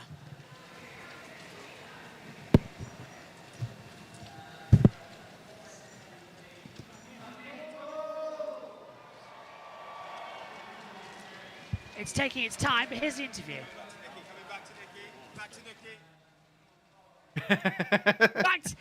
I don't know which is worse. Abandoned ship, Okay, back well, to we'll Nikki. hear from Antonio in professional just a few broadcasting, moments' ladies time. and But yeah, gents. back to that moment of him just maximising, kind of rolling the dice, leaving it to this moment, but maximising the potential there. I don't think he had the pure speed, naturally, and so therefore they had to roll a little bit of the dice to see if anything came up, and it did on this occasion. But the thing about Oliver Rowland is that when you give him half a chance, you know this, he just gets stuck in there and he does. actually gets the job done. It's So not elbows out. aggressive. I think he breathed in initially and then he got his elbows out after that.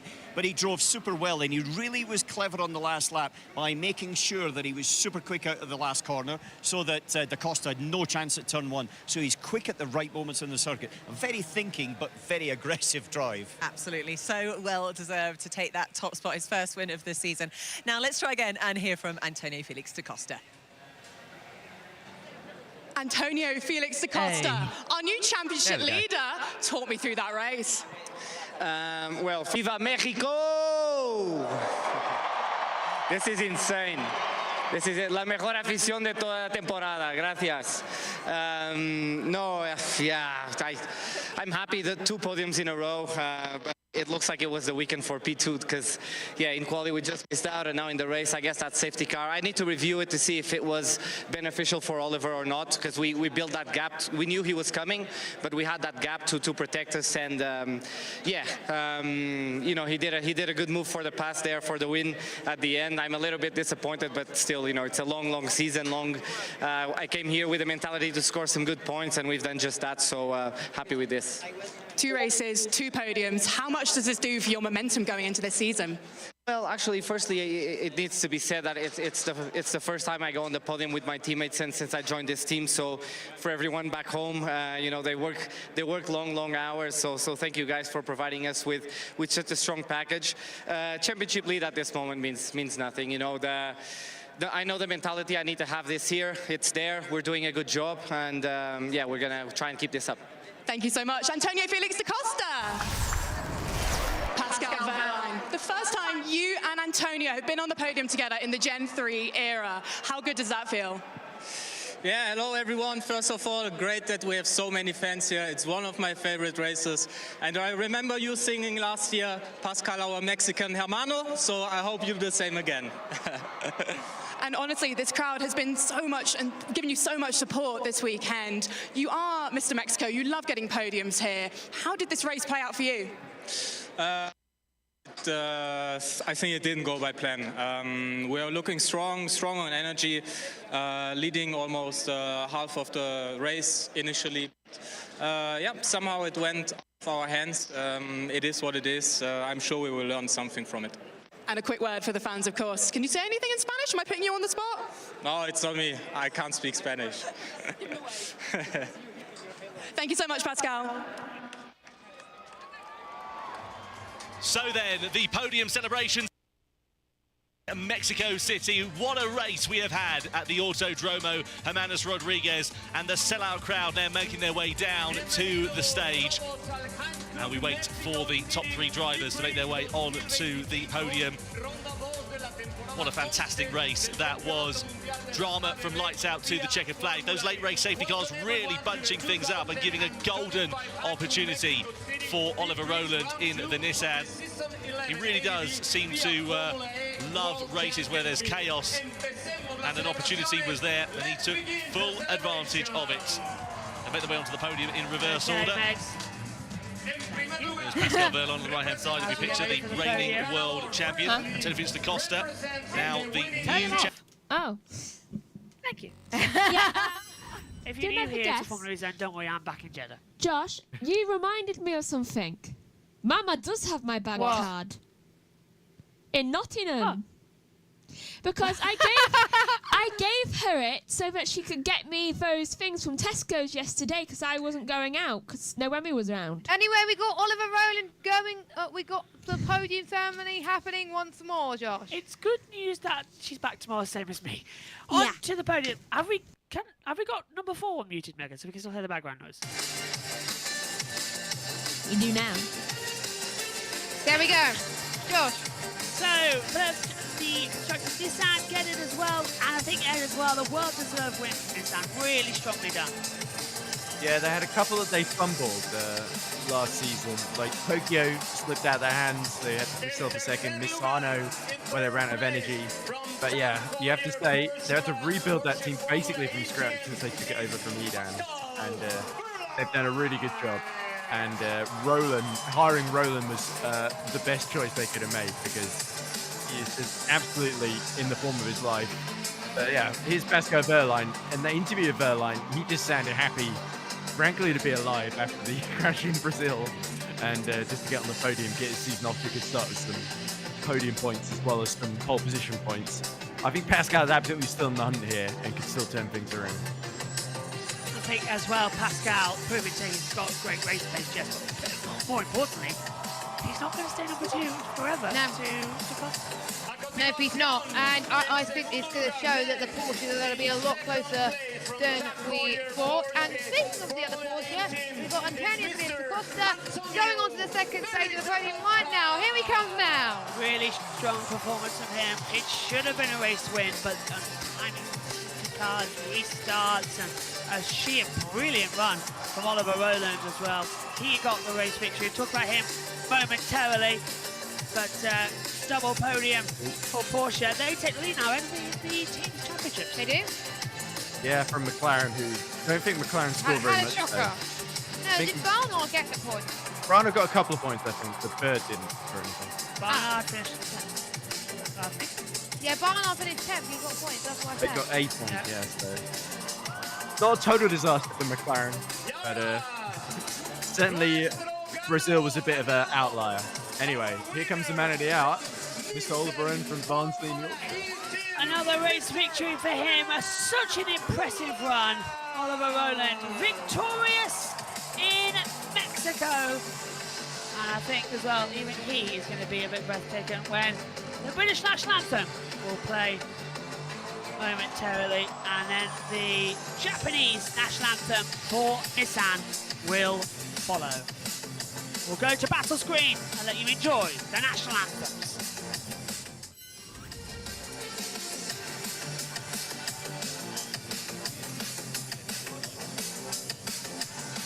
Handshaking onto the top step.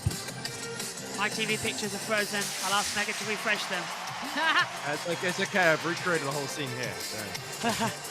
Go on, Edward. We'll go to Ed's screen with the podium. And here comes the music. And now we will listen to the national anthem of the winning driver from Great Britain.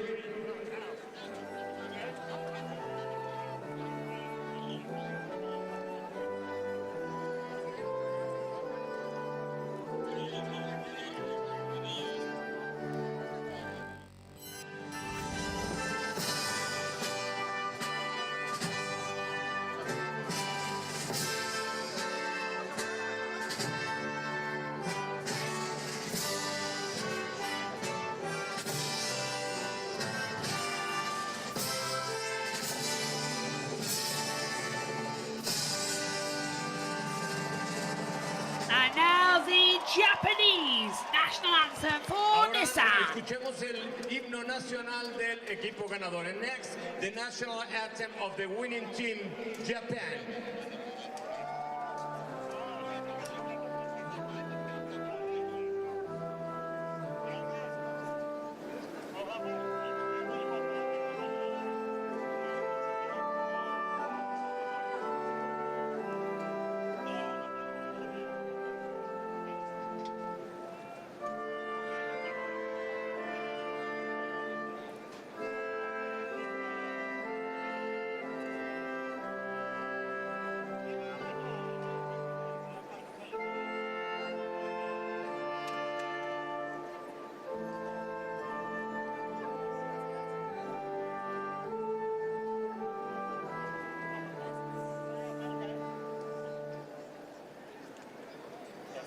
Felicitaciones a todos nuestros ganadores.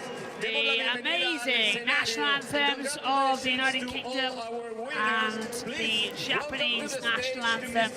Getting it all set. The trophies now presented out onto the podium. Nissan pushing on as well. I think as well, to take a look. Ed, going into Jeddah, because you're not going to be with us for those two races, who's your money on? I don't really care. And now, well done, Ed. please welcome to Mr.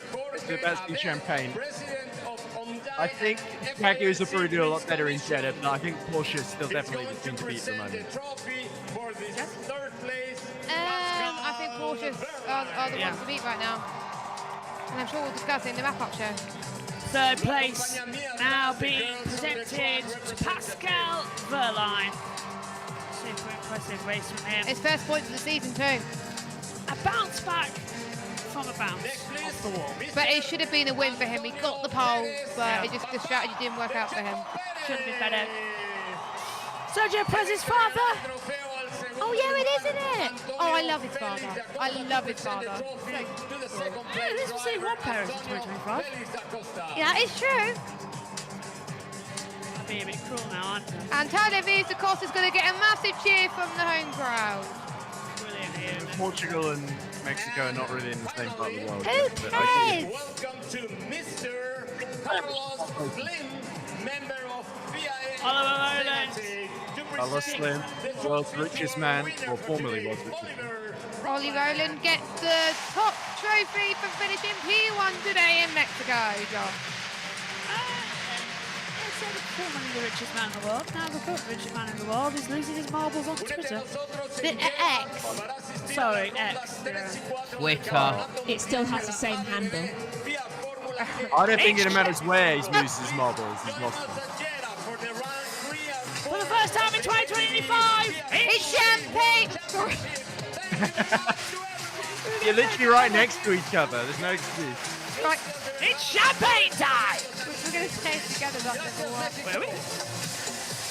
Celebrations begin, and all the action concludes from Mexico.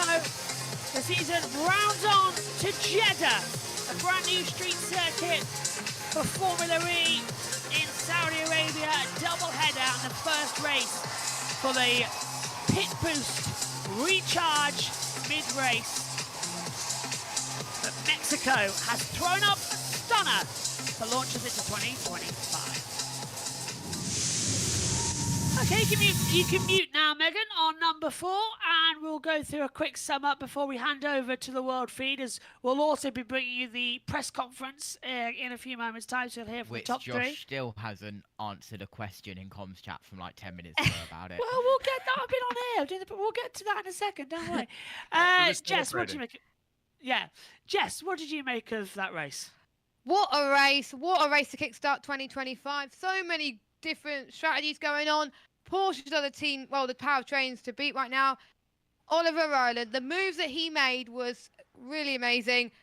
Team order rivalry drama with the likes of Da Costa and Pascal Wehrlein. Is that going to go into the next round in Jeddah? Well, of course, we'll have to wait and see. But it's just a shame when obviously Mitch Evans out of the race, and we've had 2 safety cars. But all can change when we go racing in about a month's time. One of the Jacks will be joining us as well from Formula E Zone, so that's going to be a great one. Ed, what did you make of Mexico?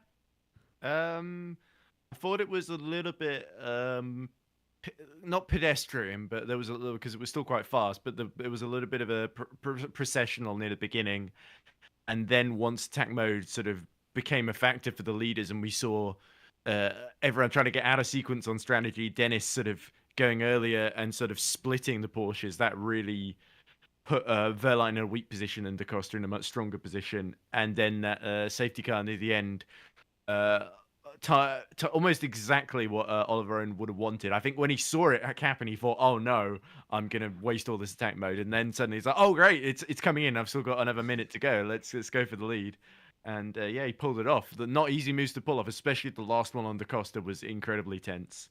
But yeah, some good fights up and down the field. Muller, a bit of a messy end to the race for Muller, but he had a couple of good overtakes before then. And yeah, a very, very bad day for Jaguar because they just seemed to have no hope whatsoever. Like Evans was their best hope, and he ended up being taken out really through no fault of his own in that collision with Nico Muller near the end. So you got to feel for him a bit there. And good to see Jake Dennis have a much better race than Sao Paulo as well. Even though he didn't quite get on the podium, I still thought it was a really strong performance by him. Pretty much all the top 4 I thought were pretty outstanding today. And yeah, that's the main thoughts that come to mind. JT, what were your thoughts on this weekend? I mean, it's been an alright weekend, hasn't it? I haven't pressed any wrong buttons yet. We still got time. Yeah, press conference up next. That's going to be a thing. Special shout out to TeamViewer, who has been the laggiest thing this weekend, which has really struggled pressing all the buttons, but somehow it worked.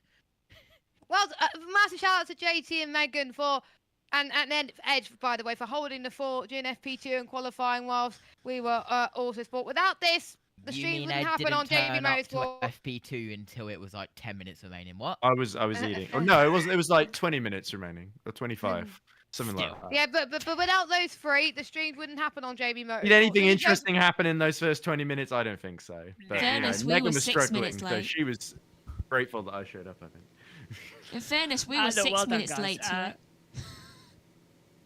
I didn't even hear what she said then. We were 6 minutes late. Let's pass over that. Pretend she didn't say that. I don't know. Can people okay, actually hear nobody's me? watching at this point. We can say what we like. I feel like Well, my within reason. microphone has been like put down or something. Well, Megan, have you... Oh, never mind. I'm never going to bother. Don't bother. I haven't done anything. I You're think gonna it's have his your headset back headset. soon. That the Ryanair answer, like when people tell Ryanair, "Oh, can you look for lost luggage?" It's like, well, why would we bother? Stop asking. Who's got Megan's headset? Is it me? You've Yes. got Megan's headset, yeah. Oh, nice. The ear What cups are Megan is nicer than suggesting is Joshua's, that aren't they? She's the sound producer and she can turn herself up. Say again. JT has said that Megan could have turned herself up with the bus mixer at your place. That is true. Unfortunately, I can't reverse to give you the live timings, and the TV pictures are frozen on the location. Porsche lead on 58 points to Neil McLaren 29. Jaguar have 25, the same as Nissan. Mahindra on 22 with DS Spencer on 20, and Andretti have 14. Maserati on 7, and unfortunately, I can't tell you the rest because it's all vanished from the pit group.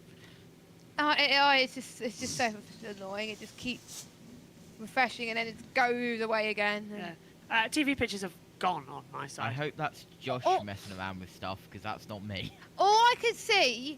Well, we're not on TeamViewer. No, we're not on TeamViewer. Megan, you're on the wrong box. I haven't touched anything. So what's happened to the TV picture? No, it's getting to the end. Just at the it's going on just as the end. That's always the way it goes. I'm not allowed to touch anything. Like going in the camera. Megs, refresh the Discord TV pictures. Let's head down to the world feed if they're there. If they're there. If Why not, you we have got to a keep green talking. screen? Press conference is literally just a normal camera of the stadium section. Megan, what are you saying? Why did you have a green screen there? What? Yeah, how the hell has it gone wrong at the end of the race? Just be glad it was the end. Sorry, I can't hear because Jesse, mate. Say again, Megan. Just be glad it was the end. Yeah, what's gone wrong? Nothing's Don't gone ask wrong, me. Josh. We have no TV pictures up here in the commentary box. I've turned them back on. Seems like a you problem. Right, can we go to the world feed then, so we can get ready? Sure. Around the outside, he thinks better of it last minute, tucked right behind, DaCosta, gives him a little love tap through the middle of the apex there, and then again finds the inside, 2 wheels over the white line, keeping it just within track limit. It's just making the seconds count that he had left on attack mode. You could see how happy that made his team principal over at Nissan. What a lap that was from Oliver Rowland, absolutely special. It really does, and it just shows the calibre of a racing driver that he is. He's such a great pedigree here, bringing Nissan their 20th win in their Formula E career. So a proper moment in history, I think, for them, and it just sets him up perfectly for the season ahead. Yeah, it definitely does that. I mean, he needed a strong weekend because, to have a victory probably robs away from you in a lot of aspects in Sao Paulo. It must have really stung for Oliver Rowland. 25 points. You don't come about getting those big points hauls very often in this championship because it's so competitive and you don't know who's going to win. So when you get the chance to win a race like he had again today, he made it count. Yeah, well, he's had 4 career wins and 3 of them have been in the last few races. So he's definitely very much one to watch. Let's hear from him now. Oliver Rowland is with Alexa. Oliver Rowland, now we're not in front of 40,000 screaming fans. You've had a minute to breathe. How do you feel? Yeah, it's emotional, you put a lot of work and effort into being here and trying to win every weekend, and this happens once in a lifetime or maybe twice at most. So yeah, to win in Formula E and win in front of this crowd is just, I've been dreaming of this since I started Formula E, so I'm really pleased. And we just saw you take a picture with your team. Can you give us a word for them as well? Because that strategy was so important today. Yeah, they work extremely hard to give me a good car. Nissan are really on the up, and what we've been able to do the last season and a bit has been incredible, and yeah, massive credit to them. They put the investment in, they put the hard work in, and it's paying off. I think there's a crowd behind you that would like a wave. Thank you so much, Ollie. Let's go.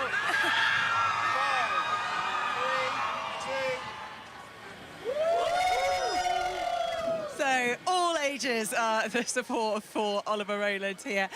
Massive congratulations to him again. Now let's go down to Karun Chanduk, who is in the driver briefing room with Zane Maloney and David Beckman. So the incident that really set up the finale and allowed Oliver Rowland to take advantage was the incident between you two guys down into the stadium. So this is the off-board here. Zane, first from your perspective, how did you see it? Were you saw there was a gap there quite clearly on the inside. We're riding on board with David. How did you see it? Yeah, from my perspective, I mean, at this stage, I'm not sure David knew how far alongside I was, but I had already committed. Obviously, moved a little bit on the brakes, which then I had to commit. And I mean, after that, I just did the corner to what I could. But yeah, it was on the limit, of course, on the entry, and just took the corner after that. Did you know he was coming? No, I think he was in attack, so he was but I didn't, to be honest. I think we have to see it.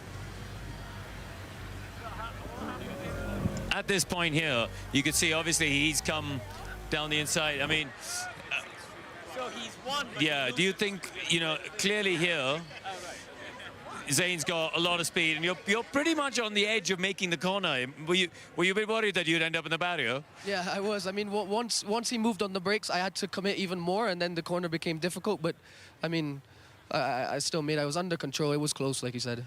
Yeah, I'm not. Yeah, you can see David's moved a little bit, but he's straight at this point, so I wouldn't say he's moved a whole lot. David, at this point, did you think there was a chance for you to avoid the contact and bail out of it? To be honest, I tried to prepare the car for the exit to maybe be side by side again. But I think Zane tried to, obviously, he was committing a lot into entry, so I think he was obviously trying to slow down in mid-phase to get the corner, and I think it was just too, in the end was just a bit too close, you know. And yeah, a small hit already destroyed the suspension, yeah. Listen, guys, bad luck, but you know, good luck for Saudi in a few weeks' time. Thanks for coming down. Cheers. Thank you again to Karun there. Good to hear from those drivers. Let's have a little chat about Jake Dennis, because he didn't get on the podium, but he did finish in P4, and that is his best result since Mazzano last year. So, you know, it's good to see the performances coming back. Well, we know he's quick. We know he's won a championship. We know how he can race. And he actually raced himself up into the place where he was fighting potentially for a podium. It ultimately wasn't to be today, but here you see squeezing down the inside. I think if he had got this point done about half a lap earlier, there was more of a chance. But he was mixing it with the factory Porsche team, and that was really good. It was such a bold overtake, wasn't it? That Jake Dennis move that he did make. I think where his race sort of unravelled a little bit is when all three drivers, both the Porsches and Jake, had attack mode, and he lost out to both the Porsches in that attack mode when they've all had the same power. That was, for me, where the race kind of unravelled a bit for Jake. Yeah, absolutely. Now, it might not have gone unnoticed, but we haven't talked about our race predictions at the start of today. What? The race predictions, do you remember that? The safety car scuppered mine. I think mine was Oliver Rowland, so congratulations to me on getting that right. I had Da Costa. You had Da That Costa. safety car just swung it in your favour. You Pascal did for me well. on the Pascal Bell, podium. another podium finisher. Sorry, just remind me again, Alan. Jean-Eric Verne. No, I can't remember who I believe you agreed to this. It's the moment of truth. Let me You hold gotta your put mic, it mate. on. This is What did you say before? I said it'd bring out the colour of your eyes, mate, and I'm sure that's going to be the there case. we are. Yes. The mighty don't- Scotsman. He's gonna win. From the Highlands. He is here. Look at you. So, are you looking forward to Jeddah, Alan? Yes. Yeah, it's Are you going to wear this on the flight home? I've got a few wrestling matches to do before that, but I'll be on the flight and ready to go. We will get you the full kit. Thank you very much for that. I think I'll stick with this as a starter for 10 and try to maybe do something for the next one. I think it suits you. I think this is a new look. Yeah. I'll Red cheeks under that mask. Red cheeks under that mask, that's for sure. I think I've got a bout to do over here later on. Well, thank you so much for watching all of this action here in Mexico City. It is not going to be long before we get to go. Yeah, absolutely. And we'll join back up in the comms box camera then, because we've got a couple of moments until we hand over to the press conference. JT's standing by to give us all that action. Trying to change scenes, but TeamViewer is laggy like. Oh. You need to record the press conference in the background as well, or something. There you go. Yeah, you're press back on conference. cameras. Press conference is recorded automatically as well, so we'll send the Oh, whole that's thing true. over.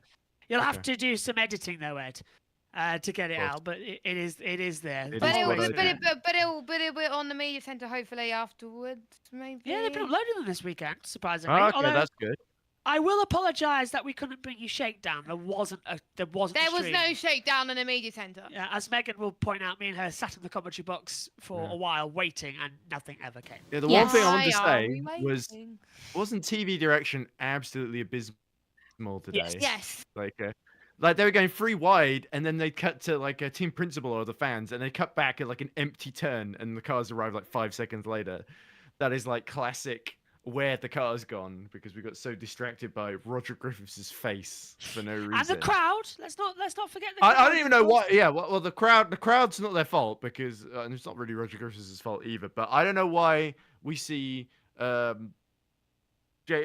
there's Jake Dennis in the background of a shot where someone else is making moves, and then we cut to Roger Griffiths. That's stupid in my mind. Personally. Nah, it doesn't make any sense. I mean, does not it? as stupid as this whole Creators Cup thing sounds, but you know, I guess. Oh God, not that again, Ed. And, But to be fair, yeah. we saw some of the F1 creators at Autosport earlier on, and none of them mentioned it quickly, did they? No, Might not be them. It's probably not them. It'd probably be bigger it's not people. the F1 creators. It might be like R Factor 2 Ah. or No, I yeah. doubt that. It'll be like people who are famous, is like car or, bloggers. or the ones who did like Formula Accelerate many years ago.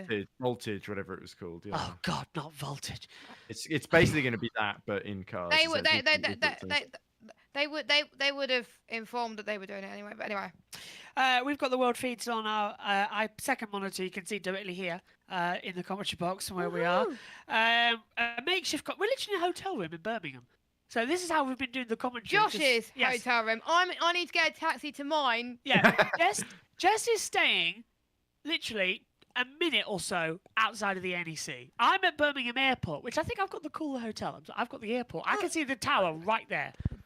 But I Sounds got just like the villain from Die Hard 2, except not in a church. Sniper's dream, I can tell you. JT. Stand by for press conference.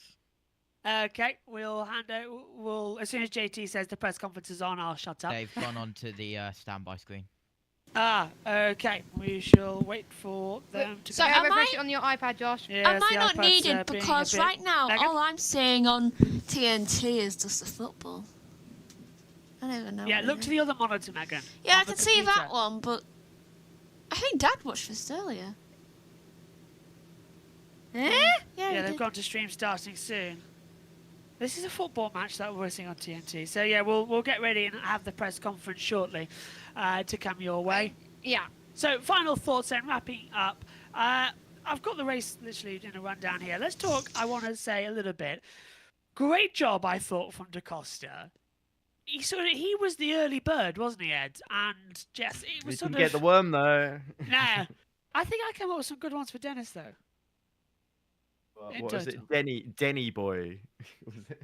Yeah. I honestly, we're gonna get a clip of all the puns that Josh has said or any Joshisms. I can't work out what I actually said. Oh, While you know, we I have wait, a. guys. Oh, go on. Josh, tomorrow at the NEC, at the Brisker stand, which is Hall 3A, where you were guys today. Yes. Yeah. There is a Brisker a one-of-a-kind Brisker simulator where you can do 16 laps around Kings Lynn in a stop. Josh, doing that.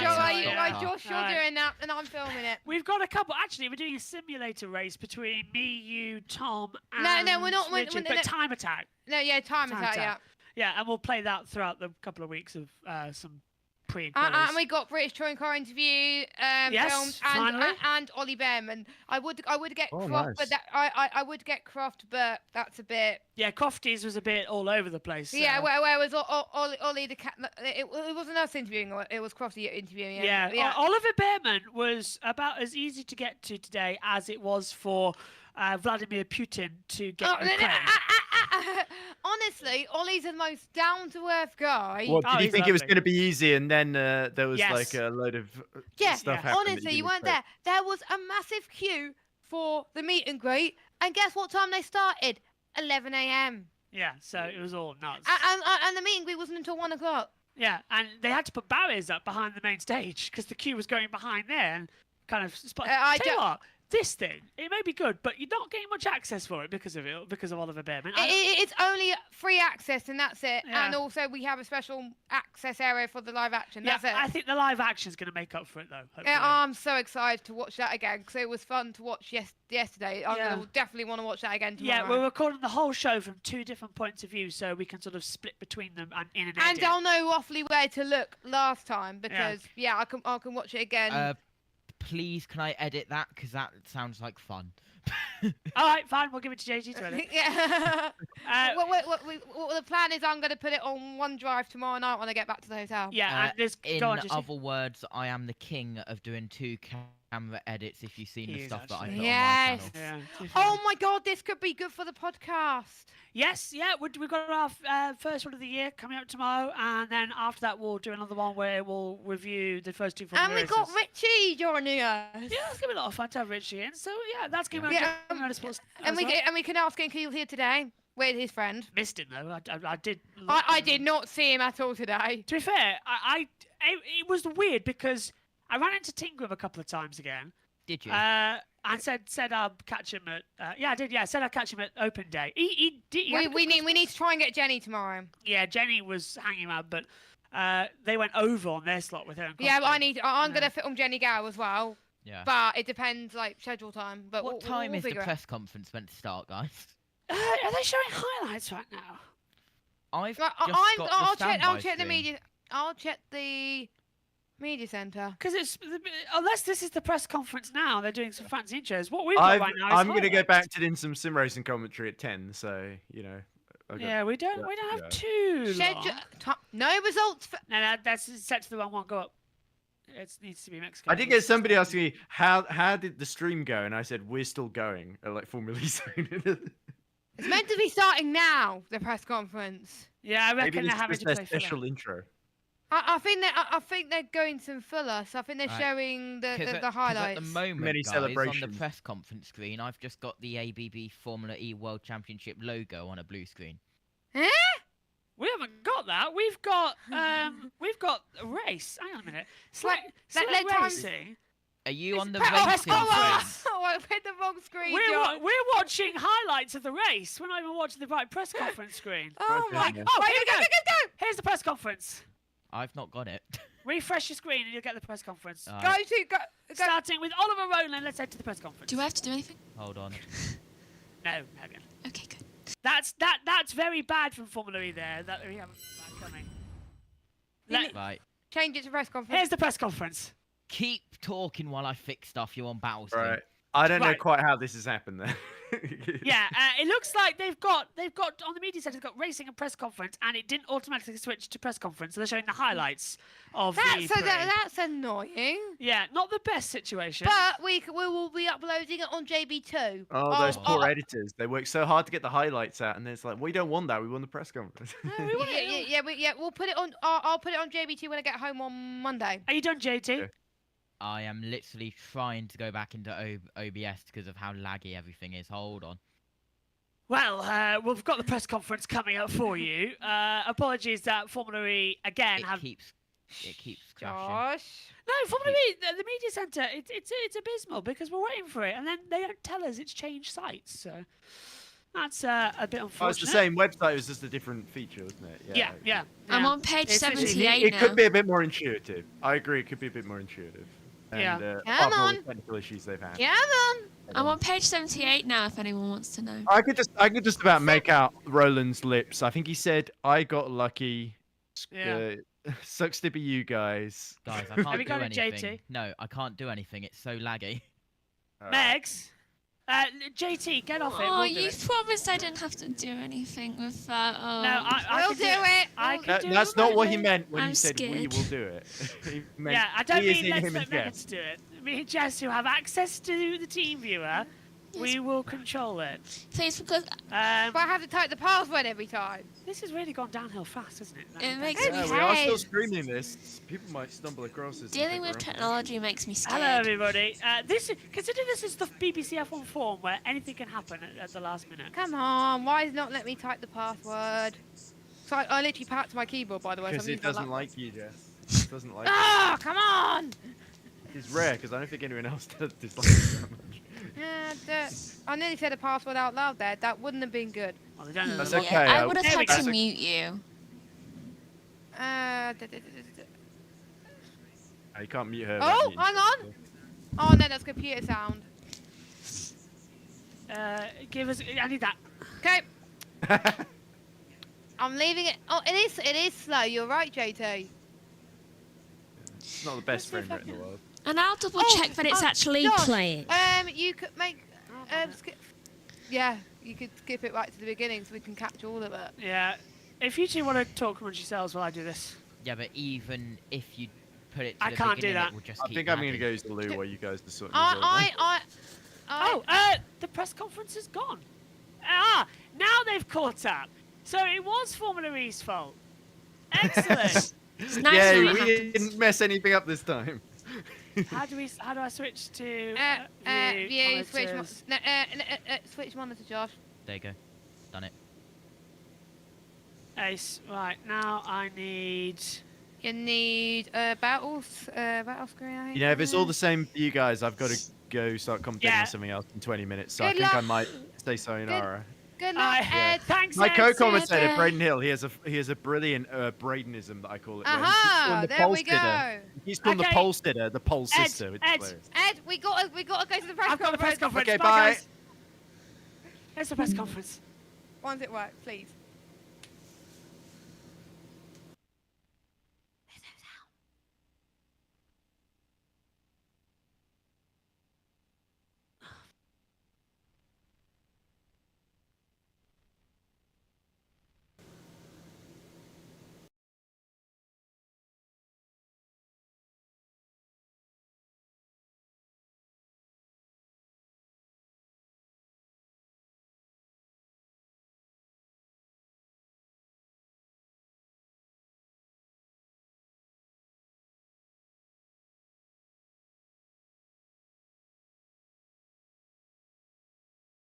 Felt great in the car, and it was just feeling good to nail those laps down. I guess the final one I didn't quite get it together, and it just didn't feel as good. A bit of understeer in the car there, but yeah, it's you know, I guess for us as a team, you know, for our bosses, it didn't really matter who was at the front. We knew the 1-2 was safe, so that was the most important thing. Thank you very much, Antonio Felix da Costa. And we move on to Pascal Wehrlein. You've had 4 pole positions here, another podium here today here in Mexico. We know the fans love you. We've seen cutouts of your face in the crowd. You must love being here in Mexico City, and in particular here at this track. Yeah, definitely. I wish it was a double header.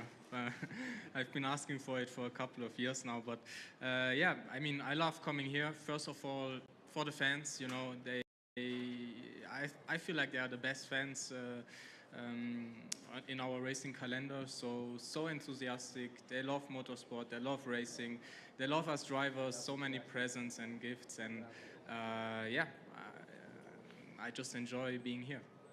36 points for the team this weekend, a lead in the team's championship after 2 rounds. Just tell me how it feels to be a driver and how much extra confidence it gives you knowing that you have what looks like on paper and out on the track right now the strongest car so far in the Gen 3 Evo era. I think there are a couple of good guys here and good teams, and definitely we have a super strong package, but yeah, every weekend we just have to deliver. You know, in Sao Paulo it looked like Oli, for example, had a pretty strong race. We know that Mexico somehow suits us every year.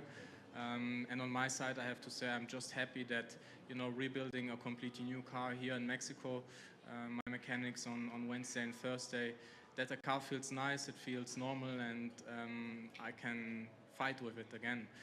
There's always small doubts, you know, when you have to rebuild a completely new car, if it works or if something feels different. And yeah, definitely I have to say a big congrats and thank you to my mechanics and to my team for an awesome job and faultless rebuild. Given what happened last time and the big incident you had back in Brazil, just tell me what was running through your mind when you were out there on pole position on the grid, because a lot of people would think that maybe confidence would be knocked slightly, but you didn't seem to show any signs of that at all. Yeah, I've forgotten it already. I mean, I don't mind crashing. I don't mind if it hurts a couple of days. I'm always looking forward to the comeback, and obviously this one was a bit tough because I suffered a little for 2 weeks, but it was a perfect time to recover from it as well. Over Christmas, a quiet time, and no regrets on missing something. And a perfect track to come back at as well. Congratulations. Exactly. Pascal Wehrlein, we have time for some questions. If you raise your hand, a microphone will appear. Well, make it very easy to start with. Here you go. Thank you. Mr. Roland, congratulations. Before my question, just my hats off to you. Were you able feel the way that the people in Forosol, well, now Estadio GNP, exploded the moment that you overtook for the first place just before you entered? I could see movement, I guess, but I also had to make sure that I kept the move solid. So I was kind of trying to make sure that he didn't get the undercut. But yeah, I guess you can feel a little bit the energy. I was pretty focused on the job in hand, so I didn't have too much attention on that. But I think when I came round during the safety car, you could feel the energy of people cheering. Yeah, it was pretty cool. Thank you. Anyone this side? Yeah, here we go. This one is for Pascal. So I know last year was pretty tight, but do you feel this year will be even more competitive than last season? Certainly, I feel like there will be more teams and more drivers involved. I think last year you could clearly say, I mean, Ollie also missed 2 races, so I feel like it's a bit unfair to take him out of, let's say, the last weekend in terms of a real go at the championship. But I feel like last year, the last weekend was between Jaguar and us, and I definitely feel like this year there will be more teams and more drivers involved until the last weekend. Hi, Chris from MBS Deportes for Oli. We chatted with your team yesterday, and they told us to expect a good weekend for Nissan. So tell me, was it smooth sailing, any complications, or how would you sum up this winning weekend? I mean, you're always hopeful of having a good weekend. I think ever since we kind of got this package, we've done the testing, we've felt like we've made a good step forward. But I'm the type of guy that's always doubting these things. So every time I come into the weekend and people talk about, yeah, you look really good, I'm constantly doubting the fact that maybe I'm not good enough, maybe the car's not good enough. So I think I always try and come into the weekend with the same mentality of I really have to put a clean weekend together. Honestly, I wouldn't say it was smooth sailing. Yesterday was a pretty good start in FP1, but in the wet this morning we were okay, but we struggled a little bit with some underlying issues which do translate over to the dry, but they were more noticeable in the rain. So yeah, I think it wasn't plain sailing as much in the dry. The car was quick. I was a little bit annoyed at myself in the semi-final this morning because honestly I could have done a better job in the semi-final. I made a lot of mistakes in the last part of the lap and I let myself down a bit. But yeah, then in the race we had a quick car, not the quickest car, but we were able to hang in there and pick up the result in the end, and that was the most important. Thank you so much. Okay, so now please for Mr. Antonio Felix da Costa. Good afternoon and congratulations on yet another podium, the only driver to fit the podium twice this year. Now I would like to ask you how proud you are of your time management on the attack mode and what do you think could have gone better, because maybe if the safety car didn't come in, you would have won the race if it was because of your good time management, especially over your own teammate. Yeah, thank you. It's the 3rd time I finished second in this place, so I can't seem to break that curse. It's always P2. But yeah, I mean, we were trying to look after the energy, look after the tires, but it's also the work that we do in the free practice, in the simulator, making sure we have the right balance in the car. I was very happy with the balance of my car. Struggled a little bit with thermally with the rears at some point there in the race, but we were able to work around those issues with some stuff that settings that we can adjust in the car. And yeah, as you said, I think the race was looking good for us, but it's racing. Okay, one last question just at the front here. Yeah, one question for Antonio from Portugal. It's the 3rd time you are second in Mexico with a different team. You won 4 races last year, but the first half of the season was not so good. Did you learn from it? Well, only if trying to collect points on the only first, if I'm very stupid, I would not learn from it. So that's, as you said, we speak very often. But yeah, I mean, as we spoke, the consistency is key, and just trying to pick my fights. And the days that we can win the races, we will win the races, and the days that we have to finish 2nd, 3rd, 5th, 8th, we will pick up the points. So, as you said, 3 times finishing P2 here, need to break that curse maybe next year. Thank you very much for all your questions. Congratulations again to our 3 drivers. And all drivers will be available downstairs. Yep. Fading. Jess, final thoughts? Well, it's been a really, really great second round of the season and definitely a good race for Oliver Rowland. Bring on Jeddah!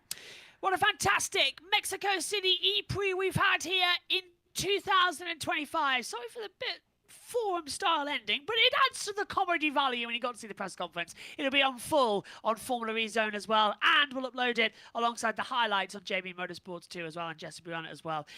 Thanks for your company this weekend. My thanks to Megan Burge, Josh T, Jess Ball, who's alongside me, and Ed Hunter as well. And it's been absolutely fantastic. We hope you've enjoyed it on Formula E Zone and on JB Motorsports. Be sure to check out the FE Bar Monday night at 8 p.m. GMT for all of the action. And on JB Motorsports, check out the Autosport International Show Sunday, 2 o'clock GMT, and loads of action coming your way.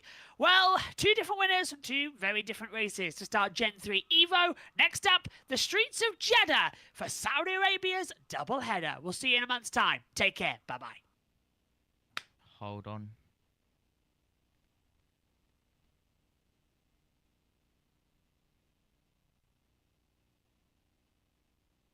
Still don't know if you're clear.